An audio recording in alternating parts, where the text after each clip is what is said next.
Hello friends, welcome to Civil Staff YouTube channel and you are watching intensive revision of foundation concepts स्थापना series जिसमें हम day 6 start करने जा रहे हैं दोस्तों आज। तो जैसा कि आप जानते हैं कि जो हमारी स्थापना की सीरीज चल रही है इसमें हम ऑलरेडी 5 डेज को कवर कर चुके हैं। मॉर्निंग के टाइम में हम आपके लिए इंपॉर्टेंट फाउंडेशनल कॉन्सेप्ट्स का रिविजन करते हैं एंड उसी दिन हम शाम को उन्हीं टॉपिक्स के ऊपर जिनको हमने रिवाइज किया है मॉर्निंग में, शाम को हम उन टॉपिक्स के ऊपर MCQs को सॉल्व कर रहे हैं। और ये जो सारा इनिशिएटिव है ये क्या ऑब्जेक्टिव को लेकर ध्यान में रख के किया जा रहा है कि जो अपकमिंग यूपीएससी के प्रीलिम्स हैं, चाहे वो 2020 का प्रीलिम्स हो चाहे 2021 का प्रीलिम्स हो, जो एवरग्रीन स्टैटिक कंपोनेंट्स के टॉपिक्स हैं उन टॉपिक्स की हम लोग फटाफट रिवीजन कर पाएं। सो ज्योग्राफी का स्थापना का डे 6 हम लोग स्टार्ट करने जा रहे हैं। Distribution of major minerals and industries and agriculture, ये दो इंपॉर्टेंट टॉपिक्स हैं जिनकी आज के इस सेशन में रिवीजन होगी। और जो हम प्रीवियस सेशंस को कंप्लीट कर चुके हैं, 2 मार्च से हम इस इनिशिएटिव को आपके सामने लेकर आए थे और 2 मार्च को हमने जियोमॉर्फोलॉजी, 3rd एंड 4th मार्च को क्लाइमेटोलॉजी के इंपॉर्टेंट टॉपिक्स एंड उसके बाद 5th एंड 6th मार्च को हमने इंडियन ज्योग्राफी में लैंडफॉर्म्स एंड ड्रेनेज सिस्टम, इस तरीके के इंपॉर्टेंट टॉपिक्स के ऊपर बात की थी।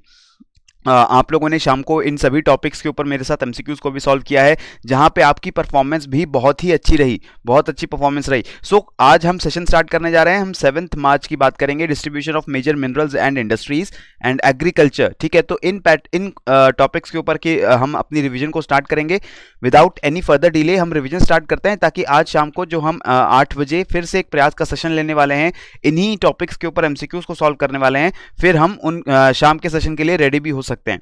तो सबसे पहले बात करेंगे about distribution of minerals in India. So Indian landmass की अगर हम बात कर रहे हैं तो कुछ ऐसे पर्टिकुलर रीजन्स हैं जहां पे इंडिया की मिनरल वेल्थ कंसंट्रेटेड है। ठीक है, कुछ रीजन्स में आपको बहुत ज्यादा मिनरल वेल्थ देखने को मिलती है एंड दी अदर रीजन्स वहां पे आपको बहुत कम मिनरल वेल्थ देखने को मिलेगी। So most of the metallic minerals और non metallic minerals they occur in the peninsular plateau region. ठीक है, and peninsular plateau as we have discussed in earlier lectures, ये जो हमारा पेनिनसुलर प्लेटू है ये one of the oldest and one of the most stable land masses in the world में से एक है। ठीक है, तो इसका ये मतलब हुआ कि जो हमारा ये पेनिनसुलर प्लेटू का रीजन है, this entire region is rich in mineral resources, be it metallic minerals or non-metallic minerals. Over 97% of coal reserves they occur in valleys of Damodar, Son and Mahanadi and Godavari. तो अब यहाँ देखिए metallic minerals के case में this region was rich, and then again for fossil fuels, for example coal, natural gas, petroleum, उनके लिए भी ये वाले जो हमारे फॉसिल फ्यूल्स हैं वो भी आपको पेनिनसुलर इंडिया में देखने को मिलते हैं। 97% से ज़्यादा जो कोल रिजर्व्स है वो आपको दामोदर, सोन, महानदी एंड गोदावरी, इन रिवर की वैलीज में देखने को मिलता है। Petroleum reserves are located in sedimentary basins of Assam, Gujarat and Mumbai High, that is offshore region in the Arabian Sea. New reserves have been also found in Krishna Godavari and Kaveri basins. तो अगर हम petroleum reserves की बात कर रहे हैं तो basically petroleum reserves आपको नॉर्थ ईस्ट इंडिया में इन दी ब्रह्मपुत्रा वैली देखने को मिलेंगे। इसके बाद ये जो गल्फ ऑफ खंबात वाला रीजन है, इस रीजन में भी आपको बहुत जो है इंडिया का पेट्रोलियम एंड नेचुरल गैस का वेल्थ देखने को मिलता है। गल्फ ऑफ खंबात में भी आपको कुछ ऑयल वेल्स दिखते हैं एंड ये जो पूरा एरिया है एक्सटेंड होता है up to the coast of Mumbai. Southern जो इसका पूरा एरिया है, ये सदर्न एरिया नीचे मुंबई तक एक्सटेंड करेगा और वहां पे आपको बॉम्बे हाई जैसे जो ऑयल फील्ड्स हैं वो भी देखने को मिलेंगे। इसके अलावा जो new fields have also been discovered along the Krishna Godavari and Mahanadi basins. ठीक है, ये जो हमारा ईस्टर्न कोस्ट है इंक्लूडिंग कावेरी बेसिन, जो ईस्टर्न कोस्ट ऑफ इंडिया है वहां पे भी प्रोस्पेक्टिव रिजर्व्स लोकेट किए गए हैं of natural gas and petroleum. तो फ्यूचर में इन एरियाज में भी काफी ज्यादा पोटेंशियल है कि हमें फॉसिल फ्यूल्स की माइनिंग हो सकती है।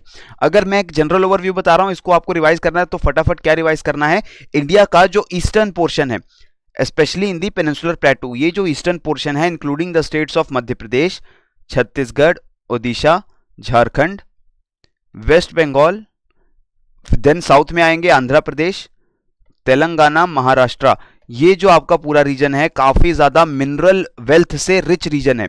इस रीजन के बाद साउथ में आना पड़ेगा, हम कर्नाटका की बात करेंगे, कर्नाटका एंड गोवा का जो सदर्न पोर्शन है एंड तमिलनाडु, सदर्न आंध्र प्रदेश, फिर ये रीजन हमारा एक मिनरल रिच रीजन है। और एक north western mineral rich region है जो कि अरावलीज के अराउंड आपको एग्जिस्ट करता हुआ मिलेगा। तो ये कुछ इंपॉर्टेंट रीजन्स हैं, अगर इनको आप केयरफुली स्टडी कर लेंगे, रिवाइज कर लेंगे, तो इंडिया में मिनरल वेल्थ की डिस्ट्रीब्यूशन कैसी है ये आपको समझने में ज्यादा प्रॉब्लम नहीं होगी। तो अगर मैं मेजर मिनरल रीजन्स की बात कर रहा हूं तो सबसे पहले नॉर्थ ईस्टर्न प्लेटू रीजन की बात कर रहे हैं, ये वाला रीजन। ठीक है। So north eastern plateau region it covers the important Chhota Nagpur plateau जो कि झारखंड स्टेट में पड़ेगा, then Odisha, West Bengal and the parts of Chhattisgarh. So this particular region as you can see, अगर आपको इस मैप में क्लियरली नहीं दिख रहा है तो भी क्रैश कोर्स में मैंने मैप आपको काफी बड़ा और डिटेल्ड मैप प्रोवाइड किया है। यहाँ पे मैं आपको बता दूं, ये जो पूरा आपका नॉर्थ ईस्टर्न प्लेटू रीजन है, this region is rich in metallic mineral wealth. Metallic minerals जैसे बॉक्साइट की बात करें, आयरन ओर की बात करें, मैंगनीज की बात करें, निकल की बात करें, एल्यूमिनियम की बात करें, ये जो सारे मेटल्स हैं आपको बहुत बड़ी मात्रा में देखने को मिलते हैं नॉर्थ ईस्टर्न प्लेटू रीजन में, specially in the states of Odisha, Chhattisgarh, Jharkhand. ठीक है, इन तीन स्टेट्स में आपको बहुत ज्यादा मेटालिक मिनरल्स की वेल्थ देखने को मिलेगी। फिर अगर हम आते हैं साउथ वेस्टर्न प्लेटू रीजन में, including the states of Karnataka, Goa and Tamil Nadu, तो इस रीजन में भी आपको काफी ज्यादा मेटालिक वेल्थ जैसे कि आयरन ओर के बहुत बड़े अच्छे डिपॉजिट्स देखने को मिलते हैं, आपको मैंगनीज के डिपॉजिट्स देखने को मिलते हैं, जिंक के डिपॉजिट्स देखने को मिलते हैं। इसी के साथ आपको इस रीजन में थोड़े डिपॉजिट्स देखने को मिलेंगे ऑफ लिग्नाइट कोल ऑल्सो। ठीक है, जो लो क्वालिटी कोल है वो आपको तमिलनाडु में उसके डिपॉजिट्स भी देखने को मिलेंगे। ठीक है, तो ये पूरा जो ये रीजन है आपका पेनिनसुलर प्लेटू का, north eastern प्लेटू and south western प्लेटू, metallic minerals के पॉइंट ऑफ व्यू से बहुत ही इंपॉर्टेंट रीजन है ये। फिर अगर आप नॉर्थ वेस्टर्न रीजन की तरफ चले जाएं, जहां पे हम अरावली के अराउंड की बात कर रहे हैं, गुजरात से एक्सटेंड हो रहा है, राजस्थान में एक्सटेंड होगा, this entire reason is very very famous for copper mines. आपको कॉपर माइंस देखने को मिलेंगे। वैसे इंडिया में अगर हम कॉपर की प्रोडक्शन की बात करते हैं तो copper production in India is very very less. India की जो लोकल डिमांड है वो भी बिल्कुल मीट नहीं हो पाती कॉपर से। हमें अपनी डिमांड को मीट करने के लिए बहुत सारा कॉपर जो है इंपोर्ट करना पड़ता है। बट इंडिया में जो भी कॉपर की माइन है, इंपॉर्टेंट माइंस हैं, वो एरियाज आपको राजस्थान के अराउंड देखने को मिलेंगे, अरावलीज के अराउंड देखने को मिलेंगे। And then for non metallic minerals, especially जो नॉन फेरस मिनरल्स होते हैं उनके लिए भी, जैसे एस्बेस्टॉस, बेराइट्स की बात करें तो उसके लिए भी ये जो हमारे राजस्थान का रीजन है, अरावली का रीजन है, ये रीजन इंपॉर्टेंट रीजन है। Then in north eastern India entirely you can see, north eastern India में आपको ज्यादा जो चीजें देखने को मिल रही हैं, सिर्फ पेट्रोलियम के रिजर्व्स देखने को मिल रहे हैं, petroleum and natural gas reserves and some small reserves of coal and lignite in the state of Meghalaya. इसका ध्यान रखिए, मेघालय में, अरुणाचल प्रदेश में कोल माइंस भी हैं। कोल जो मिल रहा है इन लोकेशन से वो बहुत ही अच्छी क्वालिटी का कोल नहीं है, थोड़ी लो क्वालिटी का कोल है, but still coal is mined here in the states of Meghalaya and Andhra Pradesh. जो बेस्ट क्वालिटी कोल मिलता है, हमें बेस्ट क्वालिटी कोल मिलेगा हमें छत्तीसगढ़, झारखंड, ओडिशा, वेस्ट बंगाल, इस रीजन से। यहां पे आपको गोंडवाना कोल की माइंस देखने को मिलेंगी। क्लियर हुआ? So north eastern plateau region में हमें क्या कौन से मिनरल्स मिल रहे हैं? हमें मेटालिक मिनरल्स बहुत ज्यादा मिलते हैं, नॉन मेटालिक मिनरल्स भी बहुत ज्यादा मिलते हैं। ये सबसे रिच रीजन है हमारा नॉर्थ ईस्टर्न प्लेटू रीजन का। So Chhota Nagpur plateau, Odisha, West Bengal, parts of Chhattisgarh, ये रिचेस्ट मिनरल वेल्थ वाला रीजन हो गया। South western plateau region Karnataka, Goa, contiguous Tamil Nadu, uplands and Kerala, यहां पे एक्सटेंड करेगा। और फिर नॉर्थ वेस्टर्न रीजन आएगा, Aravallis in Rajasthan and Gujarat, where copper and zinc are major minerals. So इस चीज को हमें ध्यान रखना है, थोड़ा सा डिस्ट्रीब्यूशन जो है उसको हमें ध्यान में रखना है कि किस रीजन में कौन से मिनरल मेजॉरिटी पाए जा रहे हैं। अब एक एक करके हम जो इंपॉर्टेंट मिनरल्स हैं उनकी बात करते हैं, फटाफट रिवाइज करते हैं। ये चीजें क्रैश कोर्स में भी डिटेल में हमने डिस्कस कर रखी थी, तो ये सारे मिनरल्स के बारे में जो रिवीजन है वो बहुत इजी होने वाला है अगर आपको हमारे क्रैश कोर्स में की गई डिस्कशन अभी तक याद है, और अगर आपने एनसीईआरटीज को या दूसरे सोर्सेज को कंसल्ट किया है, वहां से आपने अपनी प्रिपरेशन की है, तब भी हम जो रिविजन करने वाले हैं, हम बेसिकली क्या करने वाले हैं, मिनरल्स की बात करेंगे और हम देखेंगे कि किन इंडियन स्टेट्स में वो मिनरल्स की ज्यादा रिजर्व्स या ज्यादा प्रोडक्शन होती है। तो अगर आयरन ओर की बात कर रहे हैं, वेरी इंपॉर्टेंट मिनरल, 4 क्वालिटी के आपको आयरन ओर देखने को मिलते हैं, magnetite, haematite, limonite and siderite. ठीक है, इन 4 क्वालिटीज में से सबसे बेस्ट क्वालिटी जो है वो magnetite and haematite iron ore की बोली जाती है। जो आयरन कंटेंट है, कहने को ऑन एन एवरेज मैग्नेटाइट में सबसे ज्यादा होता है, अबाउट 70% या इससे भी ज्यादा आयरन कंटेंट हो सकता है in magnetite, but hematite is not very far behind. Hematite is also a reddish ore with 60 to 70% iron. तो अलग अलग लोकेशंस में जहां आपको मैग्नेटाइट एंड हेमाटाइट ओर्स मिल रहे हैं, वहां आपको आयरन का कंटेंट थोड़ा सा ऊपर नीचे होते हुए दिख सकता है। सो मैग्नेटाइट की अगर बात कर रहे हैं, it is black in colour and has magnetic properties also. In India over 90% of magnetite is found in southern states of Karnataka, Andhra Pradesh and Tamil Nadu. ठीक है, तो इंडिया में जो 90% मैग्नेटाइट मिल रहा है, यानी कि जितना भी मैग्नेटाइट है इंडिया में उसका 90% is in state of Karnataka only, Andhra Pradesh and Tamil Nadu. तो सदर्न स्टेट्स में आपको magnetite, best quality iron ore जो इंडिया में मिलता है वो देखने को मिल रहा है। फिर हेमाटाइट की अगर बात कर रहे हैं तो हेमाटाइट रेडिश ओर है, 60 to 70% आयरन है यहाँ पे। और ये जो हेमाटाइट रिजर्व्स हैं मेजॉरिटी ओडिशा, झारखंड, छत्तीसगढ़ में लोकेटेड हैं, followed by Andhra Pradesh, Karnataka, Maharashtra and Goa. तो अब देखिए जो हमारा नॉर्थ ईस्टर्न प्लेटू रीजन है, नॉर्थ ईस्टर्न प्लेटू रीजन में आपको हेमाटाइट रिजर्व ज्यादा देखने को मिलते हैं, and south western plateau region में आपको मैग्नेटाइट के रिजर्व ज्यादा देखने को मिलेंगे। So in the states of Karnataka, Andhra Pradesh and Tamil Nadu south में आपको मैग्नेटाइट रिजर्व्स, एंड आप अगर नॉर्थ में आ रहे हैं, plateau region, north eastern plateau region में आ रहे हैं, तो वहां पे आपको हेमाटाइट के रिजर्व ज्यादा देखने को मिलते हैं। क्लियर है? So these haematite reserves they start from Jharkhand and they extend up to Goa and Maharashtra. वहां पे पूरी जो बेल्ट है हमारी, यहां आपको हेमाटाइट देखने को मिलता है। कुछ जगहों पे लिमोनाइट एंड सिडराइट भी देखने को मिलता है, but this limonite and siderite ores these are not very economically productive. इसीलिए एग्जामिनेशन के पॉइंट ऑफ व्यू से भी ये दोनों ओर्स, इनकी लोकेशन बहुत ज्यादा इंपॉर्टेंट नहीं है। फिर बात करते हैं डिस्ट्रीब्यूशन कैसा है आपका आयरन ओर का। तो India one of the leading producers है आयरन ओर का। Hematite, magnetite are the most important ores. Important hematite accumulations की अगर हम बात करेंगे तो झारखंड में Singhbhum district, Keonjhar in Odisha, Bellary in Karnataka, Bastar district in Chhattisgarh and Goa. So these are the locations, आप इस मैप में भी देख सकते हैं, जहां पे आपको हेमाटाइट रिजर्व्स देखने को मिल रहे हैं। And magnetite ore deposits are confined to Chikmagalur district, that is Kudremukh and Baba Budan hills in the state of Karnataka, Andhra Pradesh में रायलसीमा रीजन, एंड राजस्थान, तमिलनाडु, गोवा में बहुत ही स्मॉल डिपॉजिट्स आपको देखने को मिलते हैं आयरन ओर के। क्लियर है? तो राजस्थान में भी छोटे से डिपॉजिट्स हैं, हल्के फुल्के डिपॉजिट्स हैं मैग्नेटाइट ओर के। सो इंपॉर्टेंट रीजन कौन सा है? ये रीजन आपका north eastern प्लेटू and south western प्लेटू। In locations को आपको याद करना पड़ेगा, जैसे चिकमगलूर, बेल्लरी, साउथ गोवा, रत्नागिरी। तो ये जो लोकेशंस हैं, प्लेसेस हैं, इनके नाम के ऊपर भी आपको क्वेश्चंस देखने को मिल सकते हैं। सो इनको आपको याद रखना पड़ेगा। बार बार एनसीईआरटीज को भी पढ़िए, बार बार चाहे आप क्रैश कोर्स को पढ़िए, लोकेशंस को याद रखने की कोशिश करिए कि कौन से important minerals, and specially iron और जैसे मिनरल जो बहुत ज्यादा इंपॉर्टेंट हैं स्टील की प्रोडक्शन में, आयरन की प्रोडक्शन में बहुत काम आने वाले हैं। तो इनकी माइंस कहाँ हैं, किस स्टेट में कौन सी माइन है। सिंहभूम माइन जो है ओडिशा में लाई करती है, झारखंड में लाई करती है, कि मध्य प्रदेश में लाई करती है। तो ये सब चीजें आपको पता होनी चाहिए, इनके ऊपर मैं क्वेश्चन भी पूछने वाला हूं आज शाम को आपसे। अब बात करते हैं मैंगनीज ओर की। So manganese ore is again a very important metallic mineral जो कि स्टील प्रोडक्शन में रॉ मटेरियल की तरह यूज होता है। ओडिशा में सबसे ज्यादा प्रोडक्शन होने वाली है। टोटल रिजर्व जो है वो भी ओडिशा में क्या कहते हैं सबसे ज्यादा है, 44% शेयर है मैंगनीज का in the Odisha state, followed by the state of Karnataka, Madhya Pradesh, Maharashtra, Goa, Andhra Pradesh and Jharkhand.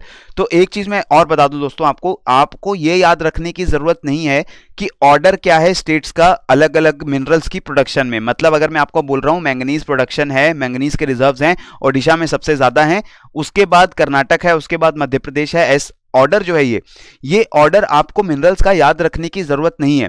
ठीक है, आपको टेंशन नहीं लेनी है, आपको सारा ऑर्डर याद नहीं करना। यूपीएससी के जो ट्रेंड चल रहे हैं, करंट ट्रेंड, उसमें आपको ये देखने को बहुत ही कम प्रोबेबिलिटी है, बहुत ही मिनिस्क्यूल प्रोबेबिलिटी है कि यूपीएससी आपसे ये पूछेगी कि देखो मैंने ऑर्डर दे दिया है, इस ऑर्डर में करेक्ट ऑर्डर में अरेंज करो स्टेट्स को इन द इंक्रीजिंग और डिक्रीजिंग प्रोडक्शन या इन इंक्रीजिंग और डिक्रीजिंग माइनिंग।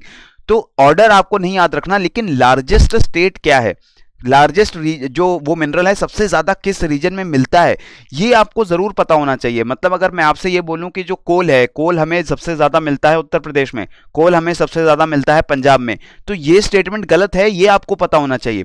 ठीक है, और अगर मैं आपको बोलूं कि कोल जो है, कोल बहुत ज्यादा मिलता है ओडिशा में, कोल बहुत ज्यादा मिलता है छत्तीसगढ़ में, तो ये आपको पता होना चाहिए। तो बेसिकली आपको मिनरल डिस्ट्रीब्यूशन में the thing you must remember कि कौन सा मिनरल किस लोकेशन में मिलने जा रहा है हमको। ठीक है, तो अगर हम मैंगनीज की बात कर रहे हैं तो मैंगनीज में आप देखिए ओडिशा जो है 44% शेयर लेके बैठा है।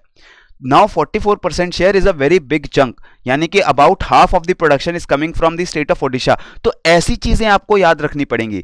आपको ये क्वेश्चन आ सकते हैं कि half of the manganese is produced और is mined in state of Odisha. तो ये चीज है, ये इंपॉर्टेंट चीज है, ये आपको पता होनी चाहिए कि ये ट्रू होगा या नहीं ट्रू होगा।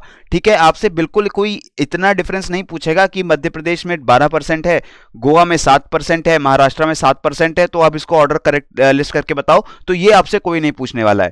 सिमिलरली मैंगनीज की आगे बात कर रहे हैं तो Rajasthan, Gujarat, Telangana, West Bengal together share the remaining about 2% resources. ठीक है, एक चीज का आपको और ध्यान रखना है, अगर आपको कभी किसी एमसीक्यू में ये स्टेटमेंट देखने को मिल रही है कि iron does not occur in Rajasthan, iron mines are not seen in Rajasthan, तो ये ऐसी एक्सट्रीम स्टेटमेंट्स को भी बहुत केयरफुली आपको देखना है, क्योंकि बहुत सारे पेनिनसुलर स्टेट्स में, चाहे राजस्थान से साउथ आप किसी भी स्टेट में चले जाएं, लगभग हर स्टेट में आपको हर मिनरल की थोड़ी बहुत माइनिंग होती दिख जाएगी।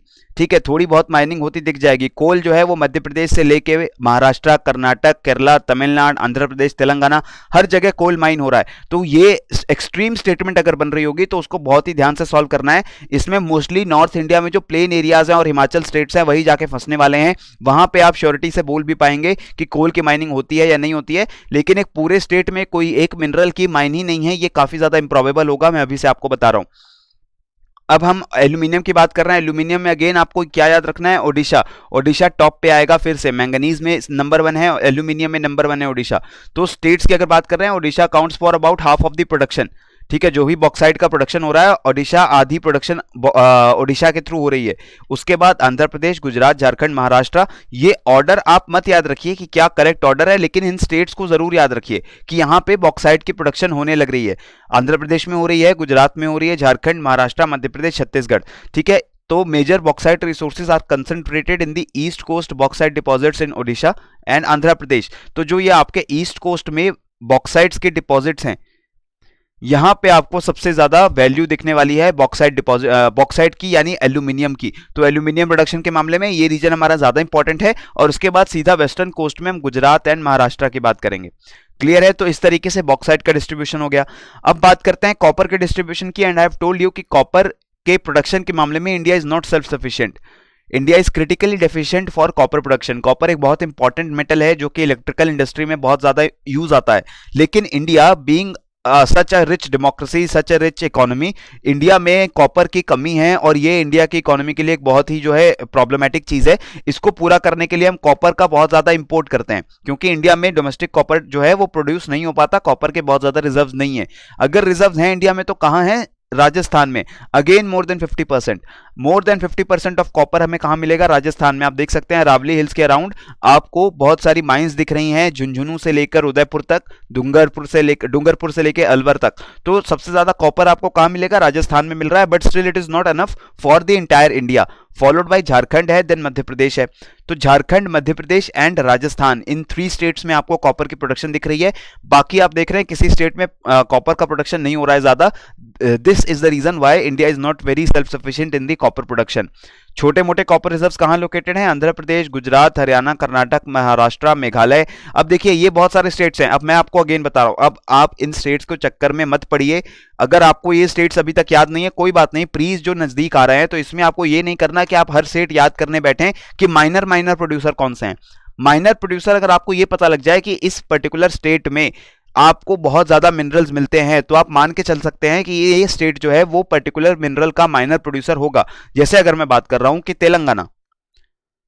तेलंगाना स्टेट है, कहां पे लोकेटेड है? पेनिनसुलर इंडिया में लोकेटेड है। और ये जिस रीजन में लोकेटेड है, this region is surrounded by very mineral rich areas. Maharashtra में, छत्तीसगढ़, ओडिशा, आंध्र प्रदेश, कर्नाटक, आपको रिच मिनरल्स देखने को मिलते हैं।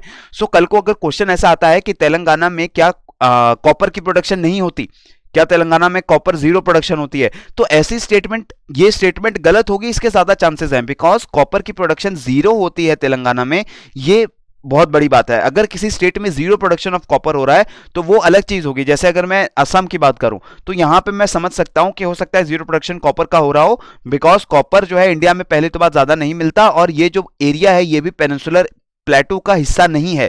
लेकिन पेनिनसुलर इंडिया में हर स्टेट में कॉपर थोड़ा बहुत तो हर जगह मिलता होगा। अगर ऐसा लिखा हुआ है कि no copper is found, extreme statement है, तो उसको आपको अवॉइड करना है। क्लियर है? तो ये कुछ टैक्टिक्स मैं इसलिए बता रहा हूं क्योंकि ये जो इतने सारे स्टेट्स हैं, मैं अज्यूम कर रहा हूं कि आपको ये सारे स्टेट्स याद करने में बहुत डिफिकल्टी होगी। बहुत ही माइनर प्रोड्यूसर हैं कॉपर के, तो इसके बारे में आपको ज्यादा टेंशन नहीं लेना है। याद क्या रखना है, जो नहीं भूलना है वो क्या है कि राजस्थान लार्जेस्ट प्रोड्यूसर है, more than 50%, followed by Jharkhand and Madhya Pradesh. ठीक है, तो ये हमारी बेल्ट है, कॉपर की बेल्ट। फिर बात करते हैं लेड एंड जिंक की। सो इंडिया में अगर लेड जिंक की बात कर रहे हैं तो जिंक तो इंडिया में काफी अच्छी मात्रा में उपलब्ध है, जिंक की हमारी सेल्फ सफिशिएंसी है। बट लेड के मामले में we are not self sufficient. Lead का प्रोडक्शन हम लोग उतना नहीं करते जितना हमारी डिमांड है। राजस्थान लार्जेस्ट रिजर्व्स है लेड जिंक कोर का। लेड जिंक कोर जो है ऑन एन एवरेज यूजुअली एक ही मिनरल में एग्जिस्ट करता है, लेड भी और जिंक भी। तो इसलिए जो लेड जिंक का ओर है वो सिमिलर ओर्स होते हैं, और अगर सिमिलर ओर नहीं भी हैं तो वो एक दूसरे के जियोलॉजिकल प्रॉक्सिमिटी में एग्जिस्ट करते हैं। लेड जिंक ओर के मामले में अगेन राजस्थान बाजी मार रहा है। Around 90% of the lead zinc ores Rajasthan से निकल के आ रहे हैं। तो राजस्थान एक बहुत ही इंपॉर्टेंट मिनरल रिच स्टेट हो गया आपके लिए। कॉपर मिल रहा है यहां पे आपको यहां पे क्या मिल रहा है, लेड एंड जिंक। ठीक है, काफी इंपॉर्टेंट है। इसके अलावा आपको यहां पे पेट्रोलियम के भी रिजर्व मिलते हैं राजस्थान में। इसके साथ साथ और भी दूसरे मिनरल्स हैं। कोल मिलता है यहां पे आपको, बहुत अच्छी क्वालिटी का कोल नहीं है, बट थोड़ा सा गंदी क्वालिटी है, लेकिन चलता है। क्योंकि गंदी क्वालिटी मैं इसलिए बोल रहा हूं because north eastern plateau region में आपको और बेटर क्वालिटी का कोल मिलने वाला है। इसी तरीके से ओडिशा का जो हमारा स्टेट है बहुत ही मिनरल रिच स्टेट है। आपको यहाँ कोल से लेकर मेटालिक मिनरल्स, कोई भी मेटालिक मिनरल का आप नाम लीजिए, चाहे आयरन ओर हो, निकल हो, टंगस्टन हो, एल्यूमिनियम हो, मैंगनीज हो, सारे मेटालिक मिनरल्स लगभग आपको ओडिशा में मिलने वाले हैं। ठीक है, इसी तरीके से छत्तीसगढ़ है, बहुत इंपॉर्टेंट मिनरल रिच स्टेट है। कर्नाटक है, बहुत इंपॉर्टेंट मिनरल रिच स्टेट है।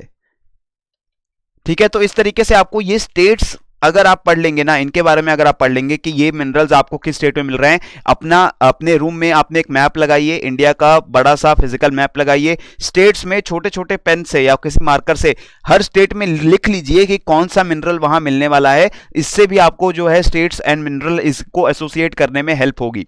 तो राजस्थान में लेड एंड जिंक के सबसे ज्यादा रिजर्व्स हैं। आंध्र प्रदेश, मध्य प्रदेश, बिहार, महाराष्ट्र, इन स्टेट्स में भी माइनर रिजर्व्स लोकेटेड हैं लेड एंड जिंक ओर के। क्लियर हुआ है? तो अब हम आगे चल रहे हैं, बात करेंगे गोल्ड डिस्ट्रीब्यूशन की। तो गोल्ड के मामले में भी इंडिया का प्रोडक्शन कोई बहुत अच्छा नहीं है। इंडिया में गोल्ड एक स्कार्स कमोडिटी है, बहुत ज्यादा डिमांड रहती है इंडिया में गोल्ड की, बट जो लोकल प्रोडक्शन है गोल्ड की इंडिया में वो बिल्कुल सेल्फ सफिशिएंट नहीं है, बहुत कम प्रोडक्शन है। तो हम बहुत ज्यादा गोल्ड इंपोर्ट करते हैं। चाइना के बाद India is the second most gold importing country. ठीक है, तो ये स्टेट्स की अगर बात कर रहे हैं तो गोल्ड के रिजर्व्स बिहार में, राजस्थान में, कर्नाटक, वेस्ट बंगाल, आंध्र प्रदेश, झारखंड यहां पे लोकेटेड है। ज्यादातर रिजर्व्स बिहार एंड राजस्थान में लोकेटेड है। बिहार में भी जो गोल्ड के रिजर्व्स लोकेटेड हैं basically they are located as placer deposits. Gold जो है वो बहुत सारी अलग अलग रॉक्स में एग्जिस्ट करता होगा, एंड गोल्ड को रिवर्स ने इरोड कर दिया, उन रॉक से धीरे धीरे गोल्ड को इरोड किया है, और फिर वो रिवर्स ने गोल्ड को डिपॉजिट कर दिया अपने रिवर चैनल्स में। सो बहुत सारी ऐसे रिवर्स हैं, जैसे सुवर्णरेखा रिवर की बात करें, ऐसे बहुत सारी रिवर्स हैं, बहुत सारे एरियाज हैं बिहार में, झारखंड में एंड उत्तर प्रदेश में भी, जहां पे आपको गोल्ड के डिपॉजिट्स देखने को मिलते हैं। ठीक है, बहुत ज्यादा रिच डिपॉजिट्स नहीं है, बट जो भी छोटे मोटे डिपॉजिट्स हैं वो इन्हीं एरियाज में देखने को मिलेंगे। फिर सिल्वर की बात करेंगे तो सिल्वर जो है वो भी lead, zinc and copper ores के साथ आपको देखने को मिलने वाला है। तो राजस्थान में अगेन राजस्थान आ गया कि सिल्वर डिपॉजिट जो है वो राजस्थान में देखने को मिलने वाले हैं।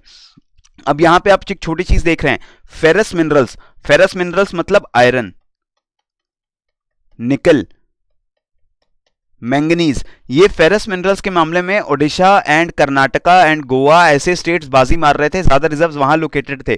नॉन फेरस मिनरल्स की अगर हम बात कर रहे हैं, नॉन फेरस मिनरल्स मतलब जिंक की बात हुई, कॉपर की बात हुई, सिल्वर की बात हुई, तब वहां पे Rajasthan is the number 1 state, यानी कि हम नॉर्थ वेस्टर्न रीजन में जा रहे हैं। तो ये चीज है, इसको आपको समझना है।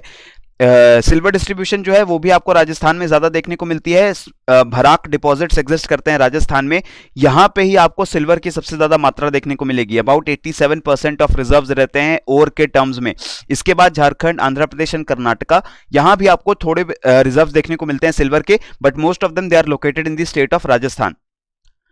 Next comes the nickel distribution. तो निकल के मामले में ओडिशा है टॉप मोस्ट स्टेट है, almost 92% resources are located in Odisha. Odisha सबसे by far the largest producer of nickel है, फॉलोड बाय झारखंड। झारखंड बहुत पीछे है 5% रिसोर्सेज के साथ। देन नागालैंड, देखिए एक नया स्टेट आ गया बीच में, नागालैंड में भी सिग्निफिकेंट डिपॉजिट्स हैं फॉर निकल। देन कम्स टंगस्टन, जो कि यूज होता है इन दी फिलामेंट बल्ब्स, क्योंकि हाईएस्ट मेल्टिंग पॉइंट है of all the metals. And tungsten के अगर रिसोर्सेज की बात कर रहे हैं तो Karnataka, Rajasthan, Andhra Pradesh and Maharashtra, in states में टंगस्टन की डिस्ट्रीब्यूशन सबसे ज्यादा है। ठीक है, छोटे मोटे डिस्ट्रीब्यूशन आपको हरियाणा, तमिलनाडु, उत्तराखंड में भी देखने को मिलेगी, बट हमें किससे मतलब रखना है, हमें मतलब रखना है मोस्ट जो डिस्ट्रीब्यूशन है, सबसे ज्यादा कंसंट्रेशन, सबसे ज्यादा प्रोडक्शन किन स्टेट्स में हो रही है, हमें उसका ध्यान रखना है। तो टंगस्टन की बात कर रहे हैं, tungsten is located in Karnataka, Rajasthan, Andhra Pradesh and Maharashtra. Non metallic minerals की भी छोटी सी बात करते हैं। नॉन मेटालिक मिनरल्स में जैसे पहले बात होगी ग्रेफाइट की, कार्बन का एक एलोट्रॉप है, ग्रेफाइट कार्बन का ही एक फॉर्म है, एक बहुत ही स्टेबल फॉर्म है, बहुत सारे यूजेस होते हैं ग्रेफाइट के, उनके हम बात नहीं कर पाएंगे। हम क्या बात करेंगे कि कहां पे मिलेगा हमें ग्रेफाइट, तो ग्रेफाइट हमें झारखंड में मिलने वाला है, ठीक है, झारखंड की पलामू डिस्ट्रिक्ट, ओडिशा में Nuapada and Balangir district and Madurai and Sivaganga district in Tamil Nadu. So basically graphite है, इसकी डिस्ट्रीब्यूशन जो है वो कोल के डिस्ट्रीब्यूशन के साथ काफी ज्यादा एसोसिएटेड रहेगी, क्योंकि ग्रेफाइट बेसिकली आप समझिए कोल ही है एक तरीके का, कोल की बहुत ही अच्छी क्वालिटी, बहुत बढ़िया क्वालिटी ग्रेफाइट है, ठीक है, जिसमें जो कार्बन कंटेंट है वो 100% के अराउंड पहुंचने वाला है। तो ये जो ग्रेफाइट है वो अगर आपको मिल रहा है तो वहीं जगहों पे मिलेगा जहां पे कोल की भी फॉर्मेशन हो रही होगी। सो कोल आपको कहां मिलता है, झारखंड में मिलता है, उड़ीसा में मिलता है, आपको तमिलनाडु, कर्नाटका, इन जगहों पे थोड़ा बहुत कोल मिलता है। सो झारखंड में, तमिलनाडु में एंड ओडिशा में आपको ग्रेफाइट भी मिलेगा। और एक आपने और बात सुनी होगी कि जो डायमंड है वो कहां मिलता है, डायमंड भी आपको कोल माइंस में मिलता है। ये आपने सुना होगा कि कोयले की खान में ही you can find diamonds. So again diamond is a form of carbon, ये भी कार्बन का एक फॉर्म है। और जो डायमंड लोकेटेड है, डायमंड भी आंध्र प्रदेश, मध्य प्रदेश, छत्तीसगढ़, ओडिशा, जो कोल बियरिंग रीजन्स हैं, इन्हीं कोल बियरिंग रीजन्स में आपको डायमंड भी देखने को मिलता है। मध्य प्रदेश में काफी फेमस माइंस हैं, पन्ना बेल्ट का जो डायमंड है काफी फेमस है। आंध्र प्रदेश में जो गोलकोंडा का बेल्ट है, अनंतपुर, कडापा, गुंटूर डिस्ट्रिक्ट में, वहां भी आपको ज्यादा डायमंड्स देखने को मिलते हैं। Next comes coal. So coal very very important mineral for India. India की अगर हम बात कर रहे हैं तो इंडिया के एनर्जी नीड्स के लिए, इंडिया की इकोनॉमिक नीड्स के लिए कोल बहुत ही ज्यादा क्रूशियल है। 4 क्वालिटी के कोल मिलेंगे। बेस्ट क्वालिटी होता है एंथ्रासाइट, याद रखना है ये क्वालिटी बहुत इंपॉर्टेंट है। सबसे इंपॉर्टेंट, सबसे बेटर क्वालिटी होगी एंथ्रासाइट की, मोर देन 80% कार्बन कंटेंट होगा, और जो इंप्यूरिटीज होंगी एंथ्रासाइट में वो भी बहुत कम होंगी। और एंथ्रासाइट को इंडिया में हम बेसिकली यूज करते हैं for the production of steel. बहुत कम क्वांटिटी में एंथ्रासाइट मिलता है इंडिया में, एंड जो कम क्वांटिटी है वो थोड़ी बहुत आपको जम्मू कश्मीर में मिलेगी, या फिर जो नॉर्थ ईस्टर्न प्लेटू बेल्ट में जो नॉर्मल गोंडवाना कोल माइंस है वहां पे कुछ कुछ जगहों पे एंथ्रासाइट मिल सकता है। बट एंथ्रासाइट की जो माइंस हैं जहां पे ज्यादा एंथ्रासाइट मिलेगा वो बहुत ही कम लोकेशंस है इंडिया में। बाइटुमिनस कोल की बात कर रहे हैं, सेकंड बेस्ट क्वालिटी है, 40 to 80% कार्बन कंटेंट है। और ये जो बाइटुमिनस कोल है इंडिया में मिलने वाला जो कोल है, ऑलमोस्ट 90% कोल इज बाइटुमिनस कोल, ठीक है। इंडिया में सेकंड बेस्ट क्वालिटी का कोल है, सबसे ज्यादा मिलता है। और इंडिया में अगर पूरे वर्ल्ड की बात करें तो पूरे वर्ल्ड के कंपैरिजन में भी इंडिया में कोल रिजर्व्स बहुत अच्छे हैं, तो इसीलिए कोल बहुत इंपॉर्टेंट हो जाता है इंडिया के लिए भी। उसके बाद लिग्नाइट पीट है, ये बॉटम 2 कैटेगरीज हैं क्वालिटी के मामले में। 40 to 55% कंटेंट होगा लिग्नाइट में कार्बन का, एंड पीट में उससे भी कम कार्बन होने वाला है। सो पीट को तो हम बेसिकली कोल कह भी नहीं सकते, पीट एक तरीके से still forming, still decomposing organic material है, पूरी तरीके से कोल बन भी नहीं पाया है। तो लिग्नाइट पीट, इनके जो डिपॉजिट्स हैं बहुत ज्यादा इकोनॉमिकली इंपॉर्टेंट नहीं है, but lignite is found in Rajasthan, Assam, Tamil Nadu, Meghalaya. Meghalaya important है, मेघालय इसलिए इंपॉर्टेंट है बिकॉज मेघालय में जो कोल की माइनिंग होती है, रेट होल माइनिंग होती है, बहुत ही अनइकोनॉमिक तरीके से, बहुत ही सिंप्लीफाइड तरीके से, प्रिमिटिव तरीके से माइनिंग होती है। छोटी छोटी टनल्स बना के उसमें बच्चों को, उसमें जो लोग हैं कम हाइट वाले लोग हैं, विमेन हैं, जिन जो उन वीक टनल्स में से, नैरो टनल्स में से स्लाइड होके जा सकती हैं, वो जाके माइनिंग करती हैं, कोल को एक्सट्रैक्ट करके लाते हैं। ये काफी ज्यादा हेल्थ हैजर्ड भी है, इससे काफी हेल्थ को भी नुकसान होता है, माइनिंग के एक्सीडेंट भी हो सकते हैं, और इकोनॉमिक मेथड भी नहीं है। इस तरीके से क्यों माइनिंग हो रही है मेघालय में, क्योंकि लिग्नाइट कोल मिलता है वहां पे। ये कोल अपने आप में मार्केट में बहुत ज्यादा महंगा नहीं बिकने वाला है, इस वजह से आपको माइनिंग भी सस्ते तरीके से करनी पड़ती है। तो एंथ्रासाइट और बाइटुमिनस की बात कर रहे हैं, ये दोनों कोल सबसे ज्यादा इंपॉर्टेंट है। बाइटुमिनस कोल आपको इंडिया में सबसे ज्यादा मिलेगा, और यही यूज होने वाला है ज्यादातर इंडस्ट्रीज में एंड थर्मल पावर प्लांट्स में। जो इलेक्ट्रिसिटी आपके घरों तक आ रही है वो इसी कोल की बनी हुई है। एंथ्रासाइट जो कोल है, एंथ्रासाइट कोल ज्यादा बेटर क्वालिटी का कोल है, और इसको हम स्टील मैन्युफैक्चरिंग में यूज करते हैं। सो अगर हम पूरे वर्ल्ड की बात कर रहे हैं तो इंडिया में 5th लार्जेस्ट कोल रिजर्व्स हैं after US, Russia, Australia, China. तो सिर्फ 4 कंट्रीज हैं जिनमें ज्यादा कोल है एज कंपेयर टू इंडिया, और ये जो 4 कंट्रीज हैं ये इंडिया से भी ज्यादा बड़ी कंट्रीज हैं। इंडिया 7th लार्जेस्ट कंट्री है, और इंडिया से बड़ी जो 6 कंट्रीज हैं उनमें से 4 कंट्रीज में इंडिया से ज्यादा कोल रिजर्व्स हैं। 98% of India's coal reserves and 99% of coal production is coming from Gondwana fields.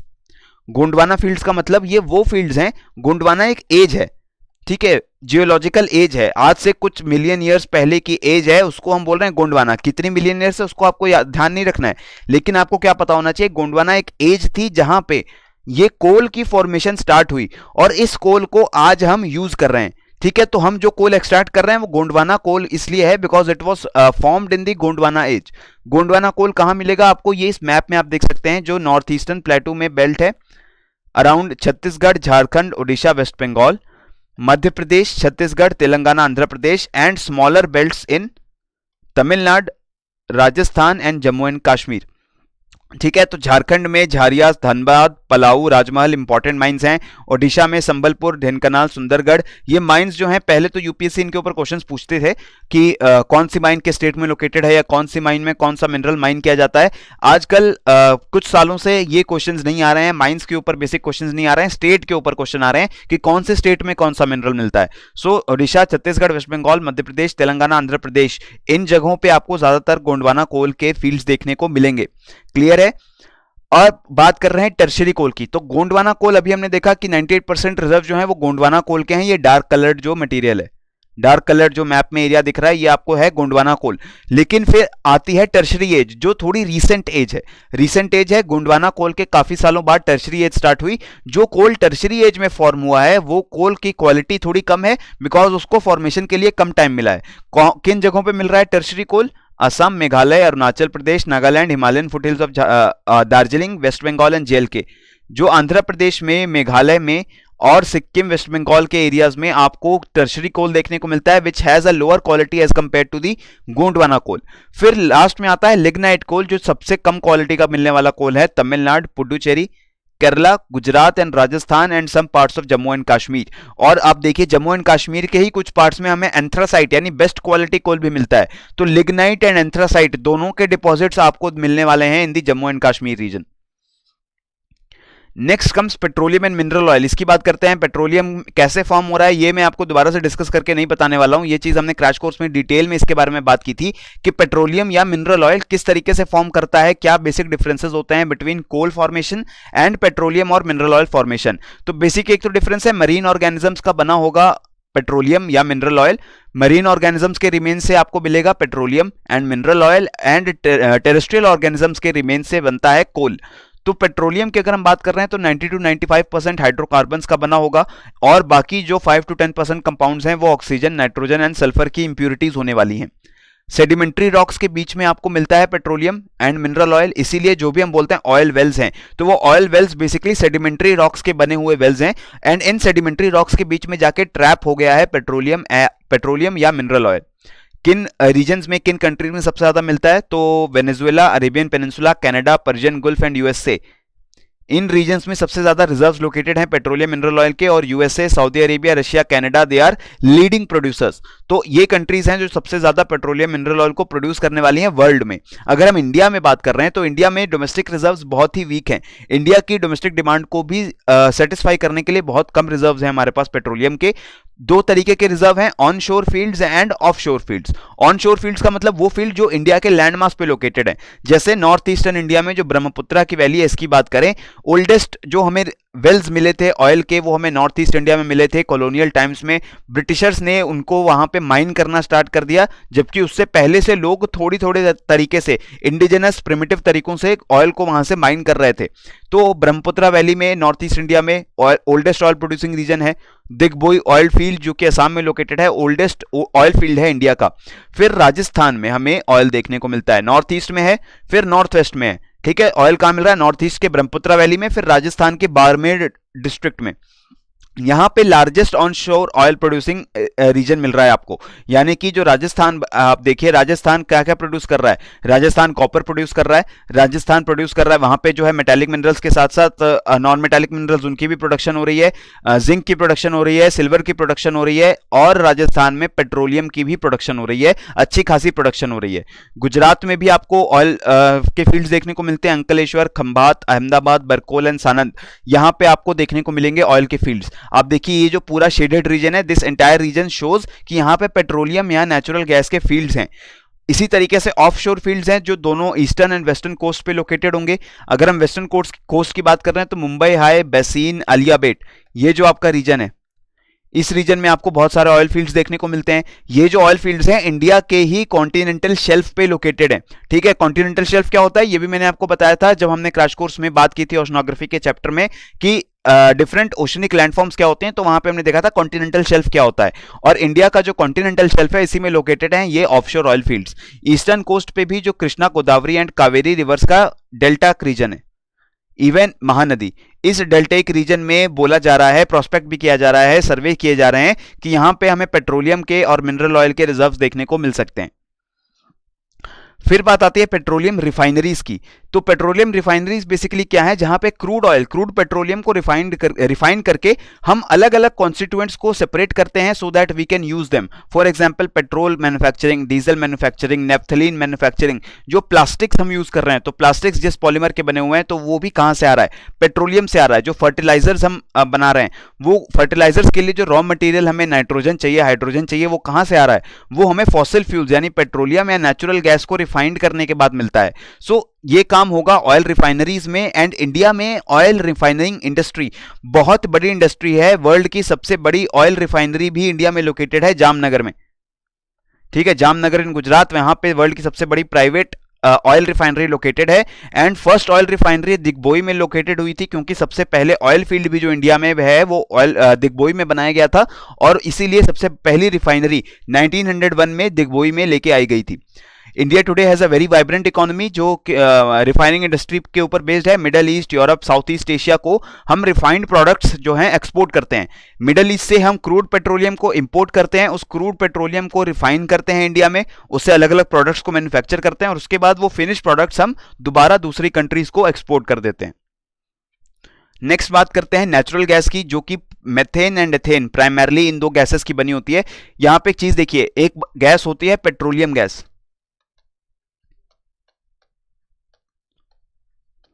Petroleum gas does not occur naturally in the oil fields. जो भी ऑयल फील्ड्स होते हैं वहां से आप डायरेक्टली पेट्रोलियम गैस बाहर नहीं निकालते।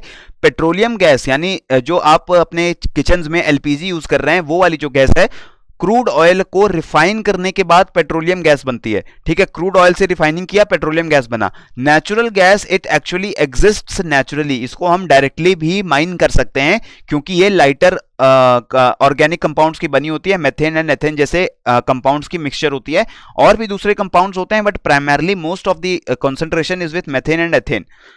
फॉर्मेशन ऑफ पेट्रोलियम जब होता है, जो पूरा पेट्रोलियम का फॉर्मेशन हो रहा होता है, नेचुरल डिकम्पोजिशन हो रहा होता है, सारे मैरीन ऑर्गेनिजम्स के रिमेन्स एक जगह आके बंद हो गए हैं, और काफी मिलियंस ऑफ ईयर्स तक जो प्रोसेस चल रहा है पेट्रोलियम मैन्युफैक्चरिंग का, उसी में methane and ethane gases release होती हैं, जो कि नेचुरल गैस बन जाती हैं। When natural gas is found along with liquid, it is known as wet gas, otherwise dry gas. अगर किसी ऑयल फील्ड में हमें नेचुरल गैस मिल रही है एंड हमें लिक्विड क्रूड ऑयल भी मिल रहा है, तो हम उस नेचुरल गैस को वेट गैस बोलते हैं। अगर किसी ऑयल फील्ड में ऑयल फील्ड नहीं है, सिर्फ गैस फील्ड है, there is no crude oil, तो हम उसे ड्राई गैस बोलेंगे। Russia, Iran, US, they are leading producers of natural gas in the world. तो सबसे ज्यादा जो नेचुरल गैस की प्रोडक्शन हो रही है, ये डेटा हर साल चेंज होता रहेगा, तो इसलिए आपको हर साल अपने आप को अपडेट भी करते रहना है। लेकिन रशिया, ईरान, यूएसए, ये जो है सबसे बड़े प्रोड्यूसर्स में आते हैं नेचुरल गैस के। इंडिया की अगर बात करें, तो इंडिया में जो लोकेशंस पे आपको पेट्रोलियम देखने को मिल रहा था, उन्हीं लोकेशंस पे आपको नेचुरल गैस भी देखने को मिलेगी, specially Krishna Godavari basin, Brahmaputra valley, gulf of Khambhat and Barmer district of Rajasthan. वही लोकेशंस जहां पे आपको पेट्रोलियम मिल रहा है। ऑफशोर एरियाज, वहां पे सबसे ज्यादा नेचुरल गैस की प्रोडक्शन होगी। ठीक है, ऑनशोर एरियाज में अभी उतनी प्रोडक्शन नहीं हो रही है। सबसे ज्यादा असम, गुजरात, राजस्थान, त्रिपुरा, तमिलनाडु एंड आंध्र प्रदेश। तो ऑफशोर एरियाज के बाद अगर हम ऑनशोर एरियाज की बात करेंगे, तो उसमें असम, गुजरात, राजस्थान, त्रिपुरा, तमिलनाडु एंड आंध्र प्रदेश, इन रीजन्स में आपको नेचुरल गैस की थोड़ी बहुत प्रोडक्शन इंडिया में होती मिलती है। अब हम आ रहे हैं दोस्तों इंडस्ट्रीज के ऊपर। हमने मिनरल्स की डिस्ट्रीब्यूशन को फटाफट यहां पे रिवाइज किया है। अब हम इंडस्ट्रीज की डिस्ट्रीब्यूशन को रिवाइज करने जा रहे हैं कि इंडस्ट्रीज किस तरीके से डिस्ट्रीब्यूटेड है। बेसिकली मैंने आपको क्रैश कोर्स में भी बताया था कि क्या लोकेशनल फैक्टर्स होते हैं जो कि किसी इंडस्ट्री की लोकेशन को डिटरमिन करते हैं। लोकेशनल फैक्टर्स जैसे कि कोई भी इंडस्ट्री का रॉ मटेरियल कहां मिल रहा है, उसका फिनिश्ड जो प्रोडक्ट है वो मार्केट में बिकेगा, वो मार्केट कहां पे है, लेबर की अवेलेबिलिटी कैसी है, क्लाइमेट कैसा है, टोपोग्राफी कैसी है, बैंकिंग की फैसिलिटीज कैसी हैं। बहुत सारे अलग अलग फैक्टर्स हैं जो मिलकर डिसाइड करते हैं किसी भी इंडस्ट्री को कहां पे लोकेटेड होना चाहिए। और सबसे ज्यादा इंपॉर्टेंट फैक्टर्स कौन से हैं? रॉ मटेरियल, फिनिश प्रोडक्ट यानी कि आपका मार्केट, और लेबर। जो लोग काम करेंगे आपकी इंडस्ट्री में। तो ये तीन चीजें सबसे ज्यादा इंपॉर्टेंट हुआ करती थी पहले के टाइम पे। आजकल के टाइम में और भी बड़े बड़े फैक्टर्स हैं जो ज्यादा इंपॉर्टेंट हो चुके हैं। फॉर एग्जांपल अगर मैं बात करूं बैंकिंग फैसिलिटीज की, तो ये ज्यादा इंपॉर्टेंट हो चुका है। इलेक्ट्रिसिटी सप्लाई, ये ज्यादा इंपॉर्टेंट हो चुका है। गवर्नमेंट पॉलिसीज कैसी हैं, ये भी बहुत ज्यादा इंपॉर्टेंट हो चुका है to influence the location of industries. ठीक है, तो ट्रेडिशनल ज्योग्राफी में, क्लासिकल ज्योग्राफी में हम हमेशा ये बात करते हैं कि raw material, market and labour, इनकी कॉस्ट के ऊपर डिपेंड करेगा इंडस्ट्री का location. But technically and practically आज के टाइम पे बहुत सारे अलग अलग फैक्टर्स हैं जो कि इन्फ्लुएंस करने वाले हैं किसी भी इंडस्ट्री की लोकेशन को। तो इंपॉर्टेंट इंडस्ट्रीज की बात करेंगे, अगर हम आयरन एंड स्टील की बात कर रहे हैं, तो आयरन स्टील पहले अर्लियर टाइम्स में क्या होता था कि आयरन स्टील इंडस्ट्रीज उन जगहों पे लोकेटेड होना चाहती थी जहां पे रॉ मटेरियल का सबसे ज्यादा अवेलेबिलिटी है। रॉ मटेरियल क्या चाहिए? आयरन चाहिए, मैंगनीज चाहिए, निकल चाहिए, निकल का भी यूज होता है स्टील की मैन्युफैक्चरिंग में, और हमें कार्बन चाहिए। कार्बन मतलब कोकिंग कोल। कोल है, एक तो होता है कोल जिसको हम जला के हीट प्रोड्यूस कर सकते हैं, एक होता है कोकिंग कोल। कोकिंग कोल को हम बेसिकली यूज करते हैं as a raw material for the production of steel. ठीक है, तो कोकिंग कोल वो कोल है जो बेस्ट क्वालिटी कोल है, anthracite coal. And as I told you, anthracite coal is not found in enough quantities in our country. इस वजह से कोकिंग कोल हमें इंपोर्ट करना पड़ता है दूसरी कंट्री से। बाकी थर्मल कोल के लिए हमारे इंडिया में कोई कमी नहीं है, हम अपने थर्मल पावर प्रोडक्शन के लिए पूरा कोल हम खुद प्रोड्यूस करते हैं, और बहुत ज्यादा कोल है उसके लिए हमारे पास। लेकिन कोकिंग कोल हमारे इंडिया में बहुत ज्यादा नहीं है, इसके लिए हमें इंपोर्ट करना पड़ता है दूसरी कंट्री से। तो रॉ मटेरियल बहुत बड़ी कंसिडरेशन थी अर्लियर टाइम्स में। इस वजह से जो पहले इंडस्ट्री सेटअप हुई हमारी आयरन स्टील की, वो सबसे ज्यादा कहां सेटअप हुई? यही नॉर्थ ईस्टर्न प्लेटू रीजन में। ठीक है, around the states of Jharkhand, present day Jharkhand, Chhattisgarh, Odisha, West Bengal, यहां पे सबसे पहले प्राइवेट एंड जो गवर्नमेंट आयरन स्टील इंडस्ट्रीज लगी, यहीं पे लगी, क्योंकि इस रीजन में आपको आयरन मिल रहा है, मैंगनीज मिल रहा है, ओडिशा से आपको निकल मिलने वाला है, एंड जो कोकिंग कोल आपको चाहिए वो कोकिंग कोल भी इन पोर्ट्स के थ्रू आपको मिल जाएगा। ठीक है, ये पोर्ट्स हैं, यहां से कोकिंग कोल दूसरी कंट्रीज में से आएगा इंपोर्ट होके और आपको यहां पे मिल जाएगा। So large integrated steel plants, बड़ी स्केल के जो प्लांट्स हैं, वो सोर्स ऑफ रॉ मटेरियल्स इनके पास लोकेटेड है।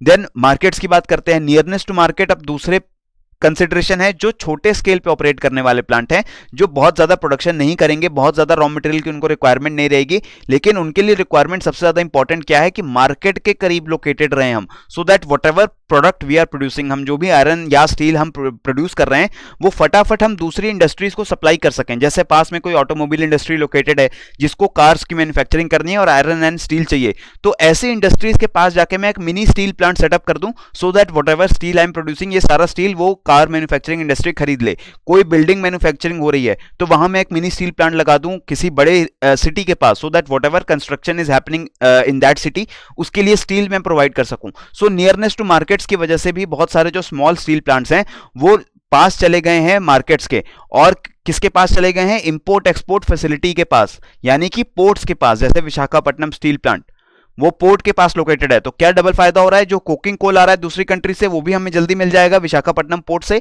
एंड जो हमें आयरन या स्टील दूसरी कंट्रीज में एक्सपोर्ट करना है वो भी हम विशाखापट्टनम पोर्ट से एक्सपोर्ट कर पाएंगे।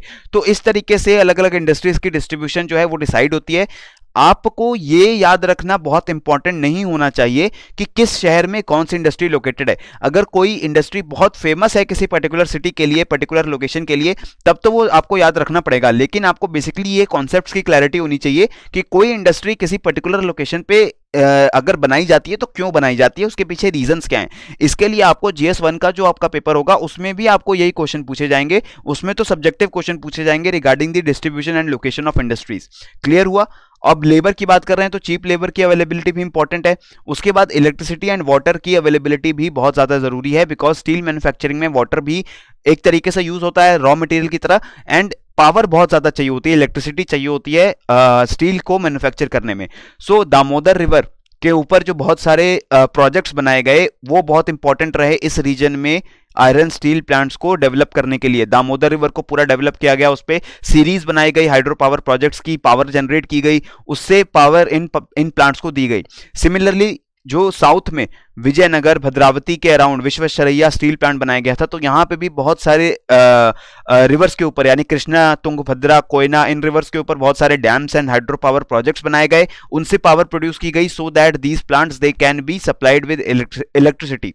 तो ये आयरन एंड स्टील की लोकेशन है, जिसमें अगर आप देखेंगे बहुत ध्यान से तो जो लार्ज प्लांट्स हैं वो सबसे ज्यादा आपको नॉर्थ ईस्टर्न प्लेटू रीजन में and south eastern plateau region, south western plateau region में मिलेंगे। मिनी स्टील प्लांट्स वो आपको नॉर्थ इंडिया में भी देखने को मिल सकते हैं। ठीक है, मिनी स्टील प्लांट आपको नॉर्थ में क्यों देखने को ज्यादा मिल रहा है? क्योंकि इन रीजन्स में सबसे ज्यादा पॉपुलेशन रहती है, बड़ी बड़ी सिटीज लोकेटेड हैं, तो मार्केट की तरह एक्ट करने वाले हैं ये पर्टिकुलर रीजन्स। फिर बात करते हैं कॉटन टेक्सटाइल की। तो कॉटन टेक्सटाइल तो करंटली इंडिया में, पूरे इंडिया में फैला हुआ इंडस्ट्री है, किसी एक रीजन में कंसंट्रेटेड इंडस्ट्री नहीं है। लेकिन अर्लियर टाइम्स में 1854 में तो पहली कॉटन मिल बनी थी। तो इस टाइम के अराउंड जब कॉटन मिल सेटअप होना स्टार्ट हुई थी तो सबसे पहले वो वेस्टर्न इंडिया में सेटअप होना स्टार्ट हुई, specially in states of Gujarat and Maharashtra. तो इन स्टेट्स में कॉटन के मिल्स के सेटअप होने का रीजन ये था कि इन रीजन्स में कॉटन का प्रोडक्शन सबसे अच्छा होता था। गुजरात में, कर्नाटका में, मध्य प्रदेश में, महाराष्ट्र में जो ब्लैक सॉइल्स मिलती हैं they give excellent yield of cotton crop, so therefore cotton बहुत इजीली मिल रहा है। तो कॉटन की मिल्स भी यहीं पे लोकेटेड होती थी, बिकॉज कॉटन एक बहुत बल्कि मटेरियल होता है, कॉटन को एक जगह से दूसरी जगह ट्रांसपोर्ट करना कॉस्टली होता है, एज कंपेयर टू जो कॉटन से फाइबर बनेगा उस फाइबर को ट्रांसपोर्ट करना वो रिलेटिवली इजी होगा। ठीक है, इस वजह से जो इंडस्ट्रीज थी पहले के टाइम पे वो कॉटन ग्रोइंग एरियाज के पास एग्जिस्ट करती थी। आजकल के टाइम पे और दूसरे फैक्टर्स भी ज्यादा इंपॉर्टेंट हो गए हैं, जैसे कि रॉ मटेरियल के बाद पावर सप्लाई आ रही है कि नहीं आ रही है, क्योंकि कॉटन से जब आप फाइबर बनाएंगे तो उसके लिए पावर चाहिए, आपको मार्केट से नियरनेस चाहिए, whatever fibre you are making उस फाइबर से क्लॉथ बनाना है और क्लॉथ को मार्केट में जाके बेचना है। सो मार्केट के नियरनेस भी होना ये भी इंपॉर्टेंट हो जाता है। बट अगर हम पढ़ें कि कॉटन के नाम पे सबसे इंपॉर्टेंट एरिया कौन सा है, तो आपको ये जो गुजरात का रीजन है, मुंबई के अराउंड का रीजन है, ये रीजन सबसे ज्यादा इंपॉर्टेंट है, जिसमें अहमदाबाद, राजकोट, वडोदरा, सूरत, मुंबई, पुणे, नासिक, ये जो सिटीज आ रही है, ये सिटीज कॉटन के मैन्युफैक्चरिंग के लिए सबसे ज्यादा इंपॉर्टेंट है। अहमदाबाद को हम मैनचेस्टर ऑफ इंडिया के नाम से भी बोल रहे हैं, पुराने टाइम पे तो बोलते थे, करंटली अब पता नहीं इसको कंटिन्यू करते नहीं करते हैं, लेकिन एनसीईआरटीज में भी आपको टर्म मिलेगी कि मैनचेस्टर ऑफ इंडिया अगर बोला जाता है तो अहमदाबाद को बोला जाता है। नेक्स्ट आते हैं पेट्रोकेमिकल इंडस्ट्रीज पे। So petrochemical industries are basically those refining industries जिसकी मैंने बात की थी कि काफी इंपॉर्टेंट इंडस्ट्री है इंडिया के लिए। यहाँ पे क्रूड को रिफाइन करके LPG, petrol, diesel, naphtha, polymer, synthetic fibre, surfactant, other compounds, ये सारे अलग अलग जो कंपाउंड्स हैं, सब्सटेंसेज हैं, वो रिफाइन करके बनाए जाएंगे फ्रॉम क्रूड पेट्रोलियम। सो हमने ऑलरेडी देख लिया है कि क्रूड पेट्रोलियम मिल कहां पे रहा है एंड रिफाइनिंग इंडस्ट्रीज कहां पे लगने वाली हैं, उन्हीं जगहों पे जहां पे क्रूड पेट्रोलियम के रिजर्व्स हैं। सो अगर हम नॉर्थ ईस्ट इंडिया की बात करें तो यहां पे काफी सारी रिफाइनिंग इंडस्ट्रीज लोकेटेड हैं। वेस्टर्न इंडिया में भी गुजरात एंड महाराष्ट्र के जो कोस्टल एरियाज हैं, यहां पे भी आपको काफी ज्यादा रिफाइनिंग इंडस्ट्रीज के यूनिट्स लोकेटेड मिलेंगे। जो पोर्ट्स हैं इंडिया के, चाहे कर्नाटका, गोवा, आंध्र प्रदेश एंड तमिलनाडु, जो इंटरनेशनल पोर्ट्स हैं, इन पोर्ट्स के अराउंड भी आपको रिफाइनिंग इंडस्ट्रीज देखने को मिलती हैं, because the crude oil that we are importing from Middle East and from other countries, उस क्रूड ऑयल को पोर्ट्स में लाया जाता है और पोर्ट से रिफाइनरीज तक पहुंचाने का काम इजी हो जाए, इसलिए भी हम जो रिफाइनरीज हैं उनको लोकेट करते हैं अराउंड दी पोर्ट्स। कुछ रिफाइनरीज इनलैंड भी लोकेटेड हैं, जैसे कि आप देख रहे हैं पानीपत, मथुरा, ये कुछ इंपॉर्टेंट रिफाइनरीज हैं। इसके अलावा बहुत सारी रिफाइनरीज उत्तर प्रदेश, बिहार, हरियाणा, मध्य प्रदेश के इनलैंड रीजन्स में भी लोकेटेड हैं, जहां पे ना तो आपको क्रूड मिलता है, ना ही आपको इंपोर्ट होके पोर्ट से वो आने वाली है, क्रूड आने वाली है। बेसिकली इन रीजन्स में रिफाइनरीज इसलिए बनाई गई, गवर्नमेंट ने बनवाई, ताकि लोगों में डेवलपमेंट हो पाए। पेट्रोलियम को इन पोर्ट्स से पाइपलाइंस के थ्रू लाया जाता है इन रिफाइनरीज तक। ठीक है, पाइपलाइंस के थ्रू रिफाइनरीज तक लाया जाता है क्रूड को, यहां पे उसको रिफाइन किया जाता है, और अब जो बिहार, उत्तर प्रदेश जैसे रीजन्स में जो ह्यूज पॉपुलेशन रहती है, इनकी डिमांड को मीट करने के लिए इन रिफाइनरी से प्रोडक्ट जो है दोबारा सप्लाई किए जाते हैं। तो पाइपलाइन से transport of raw material easy है, इस वजह से रिफाइनरी की लोकेशन अब इंडिया में और ज्यादा बढ़ चुकी है, फैल चुकी है, क्योंकि पाइपलाइंस की कंस्ट्रक्शन हो गई है इंडिया में। क्लियर हो गया है यहाँ पे कि जो पेट्रोकेमिकल इंडस्ट्रीज है वो कहां लोकेटेड होंगी, जहां पे आपका पेट्रोल मिल रहा है यानी कि नॉर्थ ईस्टर्न इंडिया, या फिर आपका पेट्रोलियम जहां से इंपोर्ट हो रहा है यानी कि हमारे पोर्ट्स, एंड जो बहुत बड़े मार्केट सेंटर्स बन सकते हैं, बहुत ज्यादा डिमांड हो सकती है, वहां पे भी हम रिफाइनरीज लोकेट करते हैं, वहां तक हम पाइपलाइन बना के अपना पूरा रॉ मटेरियल लेके जाते हैं। क्लियर हुआ? अब यहाँ पे मेजर हब्स देखिए फ्रेंड्स, मैंने आपको क्रैश कोर्स में भी ये डेटा मैंने आपको प्रोवाइड किया हुआ था। इंडस्ट्रीज के लिए कौन सी सिटीज इंपॉर्टेंट हैं, ये मैंने यहाँ पे लिस्ट कर दिया है, ताकि आप इसको एक बार, दो बार, तीन बार, जितनी बार चाहें रीड कर सकें। सो दैट अगर सपोज करिए एमसीक्यूज आते हैं यूपीएससी प्री में, और आ भी सकते हैं, बिल्कुल आ सकते हैं, बिल्कुल अच्छी खासी प्रोबेबिलिटी है कि आपको एक साइड पे सिटीज के नाम दिए जाएंगे और दूसरी साइड बोला जाएगा कि इंडस्ट्रीज लोकेटेड है, करेक्टली मैच पेयर को आइडेंटिफाई करिए। या फिर आपको एक साइड सिटीज दे दी गई और आपको दूसरी साइड मैच कॉलम करने के लिए बोल दिया गया कि दूसरी साइड इंडस्ट्रीज लोकेटेड है, आप सही मैच बताइए कि कौन सा मैच करेक्ट है। तो ये फ्रेंड्स अलग अलग तरीके से आपको ये क्वेश्चंस भी देखने को मिल सकते हैं। इसीलिए इंडस्ट्रीज के साथ कौन सी सिटीज एसोसिएटेड हैं, इसको भी आपको पढ़ना पड़ेगा और इसको याद करने की आपको थोड़ी बहुत कोशिश करनी पड़ेगी। ठीक है, अगर आपको याद करने में डिफिकल्टी आ रही है तो एक तरीका क्या हो सकता है कि आप लिख लिख के याद करिए, खुद अपने नोट्स बनाइए, उसके थ्रू याद करने की कोशिश करिए, और इन सारी इंडस्ट्रीज को और मेजर हब्स को आपको याद करने की कोशिश करनी है। स्पेशली वो इंडस्ट्रीज जो न्यूज में रहती हैं। अगर मैं बात करूं ऑटोमोबाइल इंडस्ट्री की, pharma industry, cotton textile, iron and steel की तो हमने अभी बात कर ही ली है, कॉटन एंड आयरन स्टील की हमने बात कर ली। देन रिफाइनरीज, और इसके साथ जो ट्रेडिशनल हैंडीक्राफ्ट्स होते हैं वो इंडस्ट्रीज में नहीं आ रहे, हमारी मैन्युफैक्चरिंग इंडस्ट्रीज में नहीं आते हैं, लेकिन ट्रेडिशनल जो हमारे हैंडीक्राफ्ट्स हैं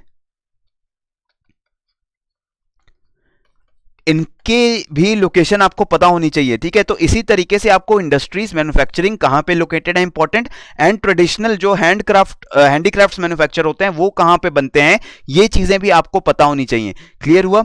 अब हम बढ़ रहे हैं एग्रीकल्चर की तरफ। एग्रीकल्चर को फटाफट रिवाइज करेंगे यहाँ पे। तो एग्रीकल्चर में हमें क्या रिवाइज करने की जरूरत है? हमें एग्रीकल्चर जो इंडिया में हो रहा है, क्रॉपिंग पैटर्न किस तरीके से डिफाइन होता है, इसके बारे में बात करते हैं। अलग अलग ज्योग्राफिकल फैक्टर्स हैं जो कि इन्फ्लुएंस करते हैं कि कौन सी क्रॉप किस वक्त उगाई जानी है।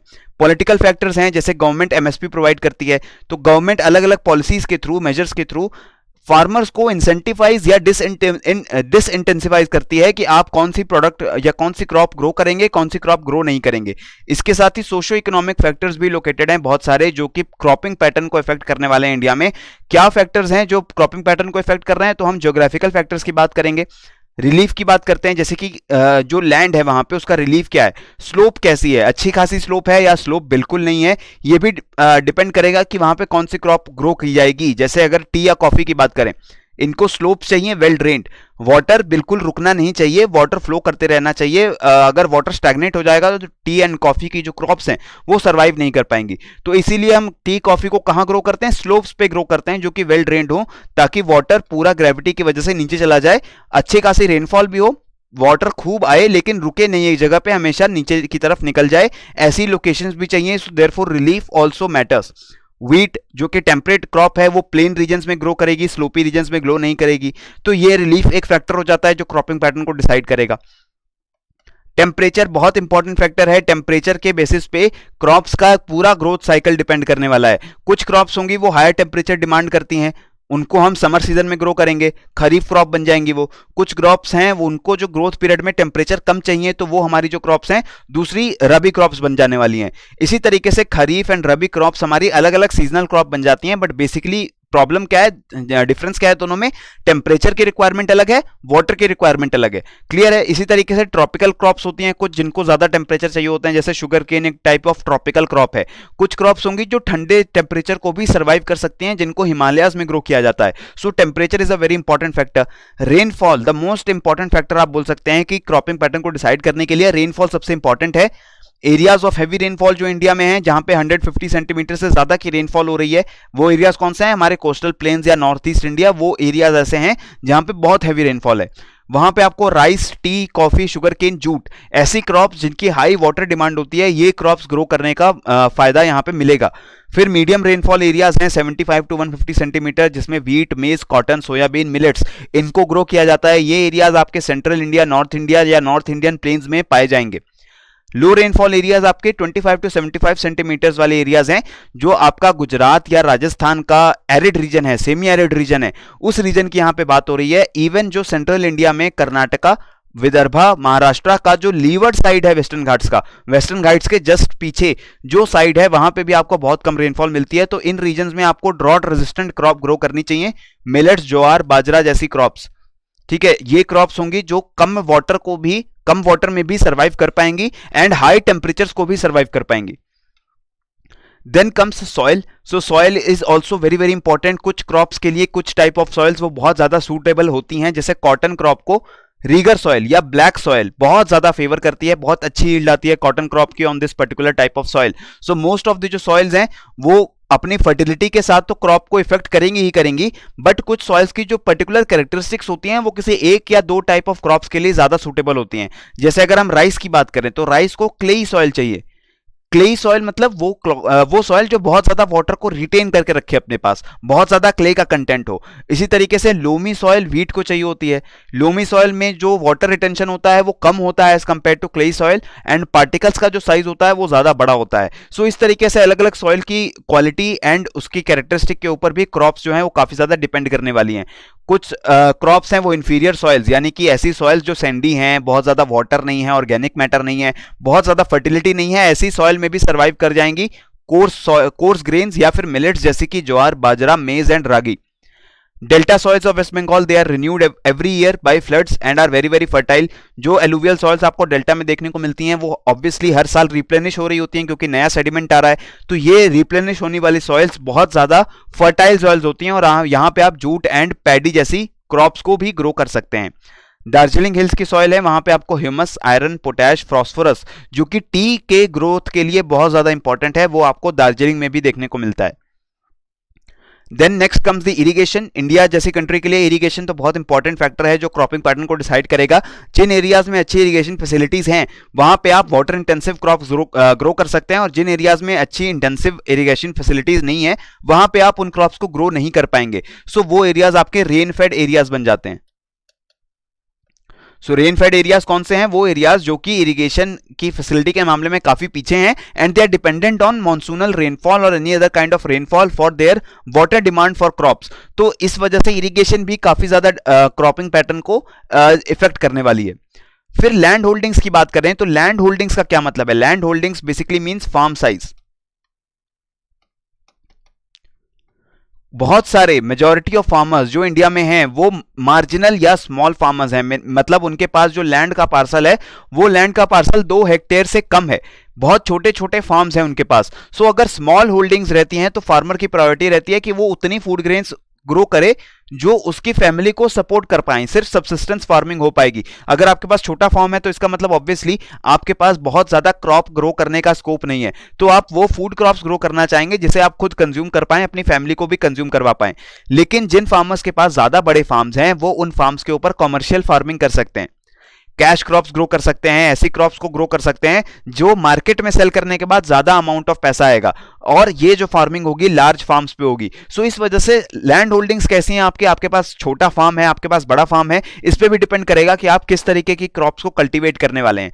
देन बहुत सारी होल्डिंग्स जो हैं वो मोस्टली मोनोकल्चर को प्रैक्टिस करती हैं, यानी कि एक ही क्रॉप को जो है बार बार ग्रो करने वाली हैं। तो क्रॉप डाइवर्सिफिकेशन का जो पोटेंशियल है वो क्रॉप डाइवर्सिफिकेशन का पोटेंशियल होते हुए भी जो हमारे लार्ज फील्ड्स हैं वहां पे मोनोकल्चर प्रैक्टिस किया जाता है। ये भी एक इंपॉर्टेंट चीज है। मोनोकल्चर क्यों किया जाता है इंडिया में? बिकॉज लोगों को ज्यादा अवेयरनेस नहीं है कि मल्टी कल्चर का क्या फायदा होगा, एंड हमें मोनोकल्चर करने के लिए गवर्नमेंट की तरफ से भी इंसेंटिव मिलते हैं, क्योंकि गवर्नमेंट कुछ क्रॉप्स के लिए गारंटीड एमएसपी देती है हायर प्राइसेस पे। तो फार्मर्स को लगता है कि हम अपने पूरे फार्म पे वही क्रॉप ग्रो करें जिसका हमें गारंटीड प्राइस मिलने वाला है, बाकी क्रॉप्स को मत नहीं ग्रो करना चाहिए जिनके ऊपर हमें प्राइस फ्यूचर में जाके फ्लक्चुएट भी कर सकते हैं। तो इस तरीके के बहुत सारे अलग अलग फैक्टर्स भी हैं जो एग्रीकल्चर के क्रॉपिंग पैटर्न को इंडिया में इफेक्ट करने वाले हैं। अब हम टाइप्स ऑफ क्रॉप्स की बात करते हैं तो food crops, cash crops, plantation crops and horticulture crops, ये अलग अलग टाइप्स हैं। जैसे फूड क्रॉप्स हैं जो हम ह्यूमंस अपने कंजम्पशन के लिए यूज करते हैं। कैश क्रॉप्स वो क्रॉप्स हैं जिनको हम डायरेक्टली कंज्यूम नहीं करते हैं बट उनको हम प्रोसेस करने के बाद कंज्यूम करते हैं। जैसे अब शुगर केन की बात करें तो शुगर केन को ज्यादातर लोग डायरेक्टली कंज्यूम नहीं करेंगे बट उससे शुगर की मैन्युफैक्चरिंग होगी। टी को भी डायरेक्टली कंज्यूम नहीं किया जाएगा, उससे टी लीव्स से टी की मैन्युफैक्चरिंग होगी। कॉफी से कॉफी बीन से कॉफी की मैन्युफैक्चरिंग होगी। तो ये जो प्रोसेस होने वाला है, कॉटन से हमें क्या फाइबर की मैन्युफैक्चरिंग होगी, तो ये भी हमारी कैश क्रॉप्स है। तो वो क्रॉप्स जिनको हम प्रोसेस करने के बाद यूज करेंगे वो हमारी कैश क्रॉप्स बन जाएंगी। प्लांटेशन क्रॉप्स क्या है? प्लांटेशन क्रॉप्स भी दे आर कैश क्रॉप्स, वो एक टाइप ऑफ कैश क्रॉप्स हैं बट लार्ज प्लांटेशंस में ग्रो की जाती हैं, तब हम उन्हें प्लांटेशन क्रॉप्स बोलते हैं। जैसे T, coffee, coconut, areca nut. So these types of crops they require large plantation areas. तो इन crops को हम बोलते हैं plantation crops. Then comes horticulture. Horticulture में हम बेसिकली फ्रूट्स एंड वेजिटेबल्स का कल्चर करने वाले हैं, फ्रूट्स वेजिटेबल्स को ग्रो करने वाले हैं, वो हमारा हॉर्टिकल्चर बन गया. फिर ट्रॉपिकल एंड टेम्परेट, ये डिपेंड करता है कि किस टेम्परेचर में क्रॉप ज्यादा अच्छी यील्ड देती है. जैसे राइस, शुगर केन, ज्वार, ये जो क्रॉप्स हैं आपको वार्म एंड हॉट क्लाइमेट में ज्यादा अच्छी यील्ड देने वाले हैं. वहीं wheat, apple, gram, potato and oats, these crops they will give you a good yield in the cooler climates. So ये आपकी टेम्परेट क्रॉप्स बन जाएंगी. एंड जो क्रॉप्स जिनको हायर टेम्परेचर चाहिए, वार्मर टेम्परेचर चाहिए, वो आपकी ट्रॉपिकल क्रॉप्स बनेंगी. देन अगर हम ग्रोइंग सीजन के बारे में बात करें तो ये ज्यादा इंपॉर्टेंट है. ग्रोइंग सीजन क्या है? Kharif, rabi and summer. Basically 3 growing seasons हैं इंडिया में, जिसमें हमने पूरे अपने ईयर को, एग्रीकल्चरल ईयर को डिवाइड किया हुआ है. खरीफ सीजन जो है वो रेनी सीजन में आने वाला है, मानसून में आने वाला है. मानसून के बाद विंटर्स में आपको रबी सीजन देखने को मिलेगा. एंड रबी सीजन के बाद एंड खरीफ सीजन से पहले जो समर आएंगे, ड्राई समर्स होंगे, वहां पे आपको जायद सीजन देखने को मिलता है. वहां पे आप जायद क्रॉप्स को ग्रो करते हैं. तो खरीफ की बात करें तो मानसून मंथ्स में ग्रो होगा, विंटर मंथ में रबी, समर में जायद क्रॉप्स. सोइंग टाइम भी आप देख लीजिए, मानसून से पहले सो करते हैं खरीफ को एंड मानसून के एंड में हार्वेस्ट करते हैं. रिट्रीटिंग मानसून में सोन करते हैं रबी क्रॉप को और समर से पहले हार्वेस्ट कर लेते हैं. एंड समर में ही सो एंड हार्वेस्ट करते हैं जायद क्रॉप्स को. तो टाइम है June to October November for kharif, October to March for rabi and March to June for zaid crops. अब ये जो टाइम है वो बिल्कुल कोई फिक्स टाइम नहीं है. ऑब्वियसली आप समझिए सीजनल साइकिल जो है ये हमारे कैलेंडर के हिसाब से लिंक नहीं है, ये क्लाइमेट के हिसाब से लिंक्ड है. तो जब मानसूनल रेनफॉल्स आएंगी उसके हिसाब से डिपेंड होगा कि कब हम खरीफ को सो करने वाले हैं. मानसून्स कब रिट्रीट हो रहे हैं उससे डिसाइड होगा कि रबी क्रॉप को हम कब सो करने वाले हैं. समर्स किस टाइम पे आ रहे हैं उससे डिसाइड होगा कि हम जायद क्रॉप्स को कब ग्रो करने वाले हैं. तो उसके बाद कंडीशंस भी मैंने यहां पे लिस्ट कर दी हैं. खरीफ क्रॉप्स को ज्यादा अमाउंट ऑफ वाटर चाहिए, वेट वेदर चाहिए, ज्यादा टेम्परेचर चाहिए. रबी क्रॉप्स को कम टेम्परेचर, कोल्डर टेम्परेचर चाहिए एंड जो वाटर की रिक्वायरमेंट है वो भी कम होने वाली है रबी क्रॉप्स में. देन जायद क्रॉप्स जिनको वार्म एंड ड्राई वेदर चाहिए होता है, जो कि बिल्कुल आपको इंडियन समर्स में देखने को मिलता है. क्रॉप्स कौन सी होती हैं? खरीफ क्रॉप्स हो गई cotton, rice, jowar and bajra. Rabi crops they can be wheat, gram and sunflower. And summer crops they are pumpkin, groundnuts, watermelon and gourds. तो इस तरीके से आपकी समर, रबी एंड खरीफ ये क्रॉप सीजन वाइज क्रॉप हैं. अब कुछ areas India में ऐसे हैं जहां पे आपको ये डिस्टिंक्ट सीजन्स देखने को नहीं मिलते. जैसे अगर मैं आपको सदर्न इंडिया की बात करूं, केरला, तमिलनाडु, इन रीजन्स में खरीफ सीजन, रबी सीजन में टेम्परेचर डिफरेंस आपको देखने को ही नहीं मिलेगा. तो ऐसे रीजन्स में आप टेम्परेट क्रॉप्स को यानी रबी क्रॉप्स को अगर आप नॉर्थ इंडिया में ग्रो कर सकते हैं, साउथ इंडिया में आपको खरीफ क्रॉप्स ही तीनों सीजन में ग्रो कर पाएंगे आप, क्योंकि साउथ इंडिया में जो क्लाइमेटिक कंडीशंस हैं वो लगभग सेम रहने वाली हैं थ्रू आउट द ईयर. ठीक है, most of the Kerala, most of Tamil Nadu they will experience somewhat similar climate through out the year. तो उन रीजन्स में आप 3 खरीफ क्रॉप्स की साइकिल्स भी ले सकते हैं. तो इस तरीके से जो क्लाइमेटिक सीजन्स हैं ये क्लाइमेट के ऊपर डिपेंड कर रहे हैं. आपको टाइम कैलेंडर के हिसाब से डिपेंड नहीं हो रहा है, ये क्लाइमेट के ऊपर डिपेंड हो रहा है. इसका भी आपको ध्यान रखना है. क्लियर हुआ? अब हम एक एक करके कुछ इंपॉर्टेंट जो क्रॉप्स हैं उनकी बात करते हैं. जैसे राइस की बात कर रहे हैं, खरीफ क्रॉप है, इंडिया में ग्रो की जाने वाली या कंज्यूम की जाने वाली सबसे बड़ी फूड क्रॉप है. वेट एंड वार्म क्लाइमेट चाहिए राइस को अपने ग्रोथ के लिए. काफी ज्यादा वाटर की रिक्वायरमेंट होती है, काफी हाई टेम्परेचर्स की भी रिक्वायरमेंट होती है.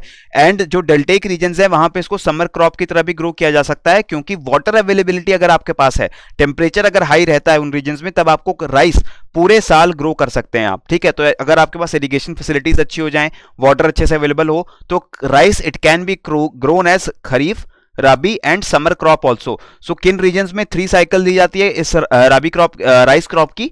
Deltaic regions of waste Bengal, Krishna Godavari delta. इन रीजन्स में temperatures they will not be very high और will not be very low in any part of the year. और यहाँ पे आपको वाटर की रिक्वायरमेंट भी पूरे साल मिलने वाली है. इस वजह से आपको 3 सीजन्स ऑफ राइस की ग्रोथ मिलती है इन रीजन्स में. क्लाइमेटिक कंडीशंस कैसी चाहिए? Almost through out the year आप क्रॉप्स को ग्रो कर सकते हैं. हॉट एंड ह्यूमिड क्लाइमेट चाहिए होता है. Hot climate, high temperature, humid climate मतलब कि ज्यादा मॉइस्चर चाहिए होता है. सॉइल्स कैसी चाहिए होती हैं? आपको वाटर रिटेंशन वाली सॉइल चाहिए, वाटर लॉक्ड सॉइल चाहिए. तो पैडी फील्ड जो होते हैं बहुत ज्यादा वाटर की डिमांड करते हैं, तो सॉइल भी क्लेई होनी चाहिए एंड ज्यादा वाटर को रिटेन करके रखने वाली सॉइल होनी चाहिए. Among the rice growing countries in the world, India has the largest area under rice crop and ranks second in production. China के बाद राइस प्रोडक्शन के मामले में इंडिया सेकंड नंबर पे आ रहा है. और अगर हम एरिया की बात कर रहे हैं तो एरिया के टर्म्स में इंडिया में लार्जेस्ट एरिया है under the rice crop. Then 1/4 of the total crop area in the country is under rice cultivation. जो इंडिया में टोटल क्रॉप एरिया है उसका 1/4 एरिया सिर्फ राइस क्रॉप के अंडर आता है। Waste Bengal, Punjab, Uttar Pradesh are the leading rice producing states. अब आप देखिए, वेस्ट बंगाल है, वहां पे भी राइस की अच्छी खासी प्रोडक्शन है, उत्तर प्रदेश में भी है, पंजाब में भी राइस की अच्छी प्रोडक्शन होती है। बासमती जो राइस होता है पंजाब में होता है। पंजाब में टेम्परेचर्स कम हो जाते हैं, इसलिए हम राइस का सिर्फ एक साइकिल ले पाते हैं। रबी क्रॉप की तरह राइस को ग्रो नहीं कर पाते, खरीफ क्रॉप की तरह ही ग्रो कर पाते हैं। बट इरिगेशन फैसिलिटीज पंजाब में बहुत अच्छी हैं, जिसकी वजह से राइस क्रॉप को ग्रो करना ड्यूरिंग दी समर सीजन और ड्यूरिंग दी मानसून सीजन वो ईजी हो जाता है।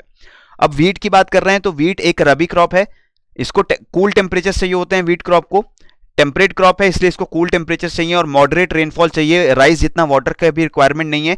Alluvial and black soils they are ideal soils for wheat cultivation. Uttar Pradesh, Punjab, Haryana, Rajasthan, Madhya Pradesh are leading wheat producing states in the country.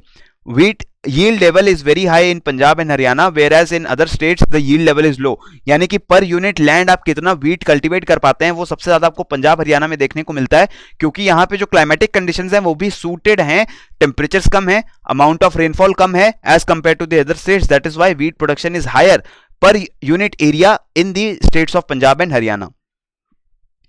Next comes pulses and cotton. Pulses की production की बात करें तो India में पल्सेस का प्रोडक्शन के मामले में इंडिया टॉप पे आ रहा है वर्ल्ड में।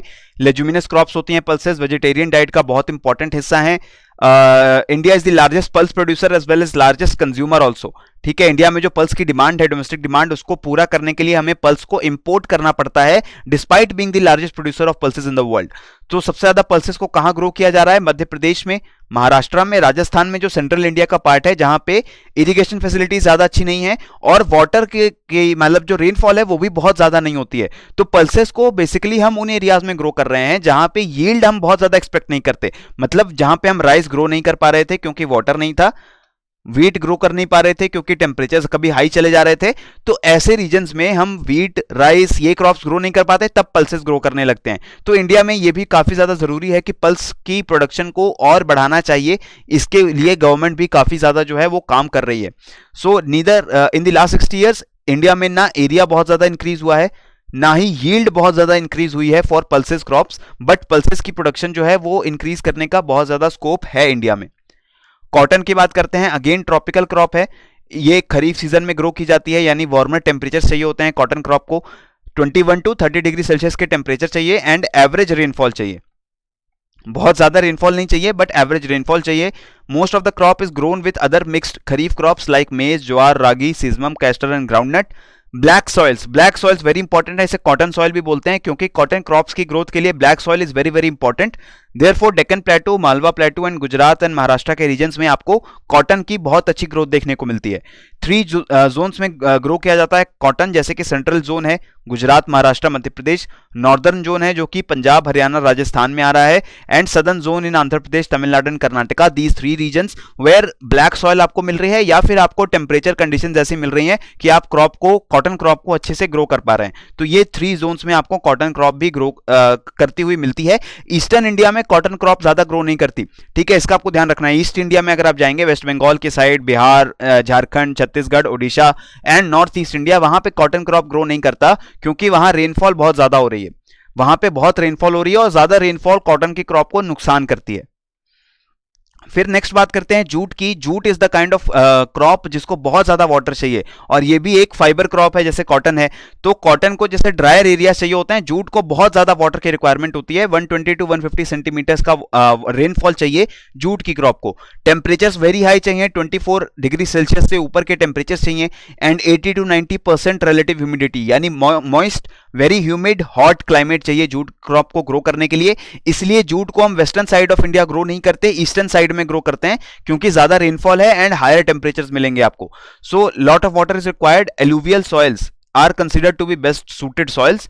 कॉटन जिस तरीके से बहुत मेजर फाइबर क्रॉप है, उसी तरीके से जो जूट की क्रॉप है ये भी बहुत ज्यादा इंपॉर्टेंट क्रॉप है एंड सॉइल की फर्टिलिटी को बहुत तेजी से खत्म करती है। सो ऐसी सॉइल्स जो कि एनुअली रिप्लेनिश हो जाएं, डेल्टास में मिलती हैं, रिवर्स के कोर्सेज पे मिलती हैं, ऐसी सॉइल पे जूट ग्रो करना हर साल बहुत ईजी हो सकता है बिकॉज सॉइल फर्टिलिटी को बहुत तेजी से कम करता है जूट का क्रॉप। 99% जो जूट है वो प्रोड्यूस किया जाता है वेस्ट बंगाल, बिहार, असम, आंध्र प्रदेश एंड ओडिशा। इन 5 स्टेट्स में almost all of the jute production of the country happens, because west Bengal, Assam, Bihar, Andhra Pradesh में आपको बड़ी मेजर रिवर्स देखने को मिलती हैं, यहां पे आपको ज्यादा वाटर मिल जाता है और आपको एनुअली रिप्लेनिश होने वाली सॉइल्स मिल जाती हैं, क्योंकि फ्लड्स आ रहे हैं और उससे सॉइल जो है वो रिप्लेनिश हो जाएगी। तो इस वजह से आपको इन रीजन्स में जूट की क्रॉप देखने को मिलती है। फिर शुगर केन एक बहुत इंपॉर्टेंट कॉमर्शियल क्रॉप है। ये बैम्बू फैमिली को बिलोंग कर रही है। हॉट क्लाइमेट चाहिए, वेरी ह्यूमिड क्लाइमेट चाहिए, 75 टू 150 सेंटीमीटर्स की रेनफॉल चाहिए। ट्रॉपिकल क्रॉप है, इसलिए खरीफ सीजन में ग्रो किया जाएगा इसको। Temperature above 20 degree Celsius combined with open sky help in acquiring juice. तो अगर आपको जो शुगर केन में शुगर कंटेंट ज्यादा चाहिए, तब आपको हॉट क्लाइमेट्स में इस क्रॉप को ग्रो करना पड़ेगा। जैसे कि आप बात करें, जो शुगर केन सेंट्रल या साउथ इंडिया में ग्रो किया जाता है, वहां पे शुगर कंटेंट हाई होता है as compare to the sugar cane grown in the northern part of India, that is in states of Punjab, Uttar Pradesh. यहां पे बहुत अच्छी क्वालिटी का शुगर केन नहीं होगा। अगर हम कंपेयर करेंगे, जो शुगर केन महाराष्ट्र, कर्नाटक या आंध्र प्रदेश में ग्रो कर रहा है, वहां पे better quality of sugar cane grow करता है because of difference in temperature and humidity. तो ठीक है, क्योंकि ह्यूमिडिटी भी ज्यादा मिलेगी आपको सेंट्रल इंडिया में, और नॉर्थ इंडिया में उतनी ह्यूमिडिटी भी नहीं मिलेगी। And India is the largest area under sugar cane cultivation in the world, but production के मामले में ब्राजील, जो कि world largest sugar cane producer है, उसके पीछे आ जाता है इंडिया। और इंडिया अगर एरिया के मामले में जो है, तब इंडिया नंबर 1 पे आ रहा है। तो फ्रेंड्स, इसके साथ ये जो हमारा स्थापना का सेशन है, ये यहाँ पे समाप्त हो रहा है, क्योंकि इसमें इस सेशन में हमने बहुत फैक्चुअल चीजों को बात की है। हमने कोई समझने वाली चीजों के बारे में ज्यादा डिस्कशन नहीं किया है, ज्यादा रिवीजन नहीं किया है। हम बेसिकली उन चीजों को रिवाइज करके आए सेशन में जिनको हमें याद रखना था, और इसमें आपकी मेहनत लगने वाली है, मैं मान रहा हूं। आपको चीजों को याद करना पड़ेगा, आपको लोकेशंस को याद करना पड़ेगा, कहां पे मिनरल कौन सा मिल रहा है, किस स्टेट में कौन से मिनरल की ज्यादा प्रोडक्शन है, एग्रीकल्चर के मामले में कौन सी क्रॉप को कैसी कंडीशंस चाहिए, कैसा पैटर्न चल रहा है इंडिया में क्रॉप की ग्रोथ का। ये सब चीजें थोड़ा सा आपको माइंड ज्यादा स्ट्रेन करेंगी, थोड़ा सा आपको याद करने में डिफिकल्टी होगी, लेकिन डोंट वरी। आज शाम को जो हम एमसीक्यू का सेशन लेने वाले हैं, इसमें हम काफी कोशिश ये करेंगे कि एमसीक्यूज को ज्यादा से ज्यादा इजी तरीकों से सॉल्व करने की कोशिश करें, और हमारी जो प्रिपरेशन है उसको और स्मार्टली करने की कोशिश करें। तो ठीक है फ्रेंड्स, मिलेंगे आज शाम को, जहां पे हम बात करेंगे about Prayas session, MCQs of these topics which we have discussed in this session. तब तक के लिए रिवाइज करते रहिए। जय हिंद।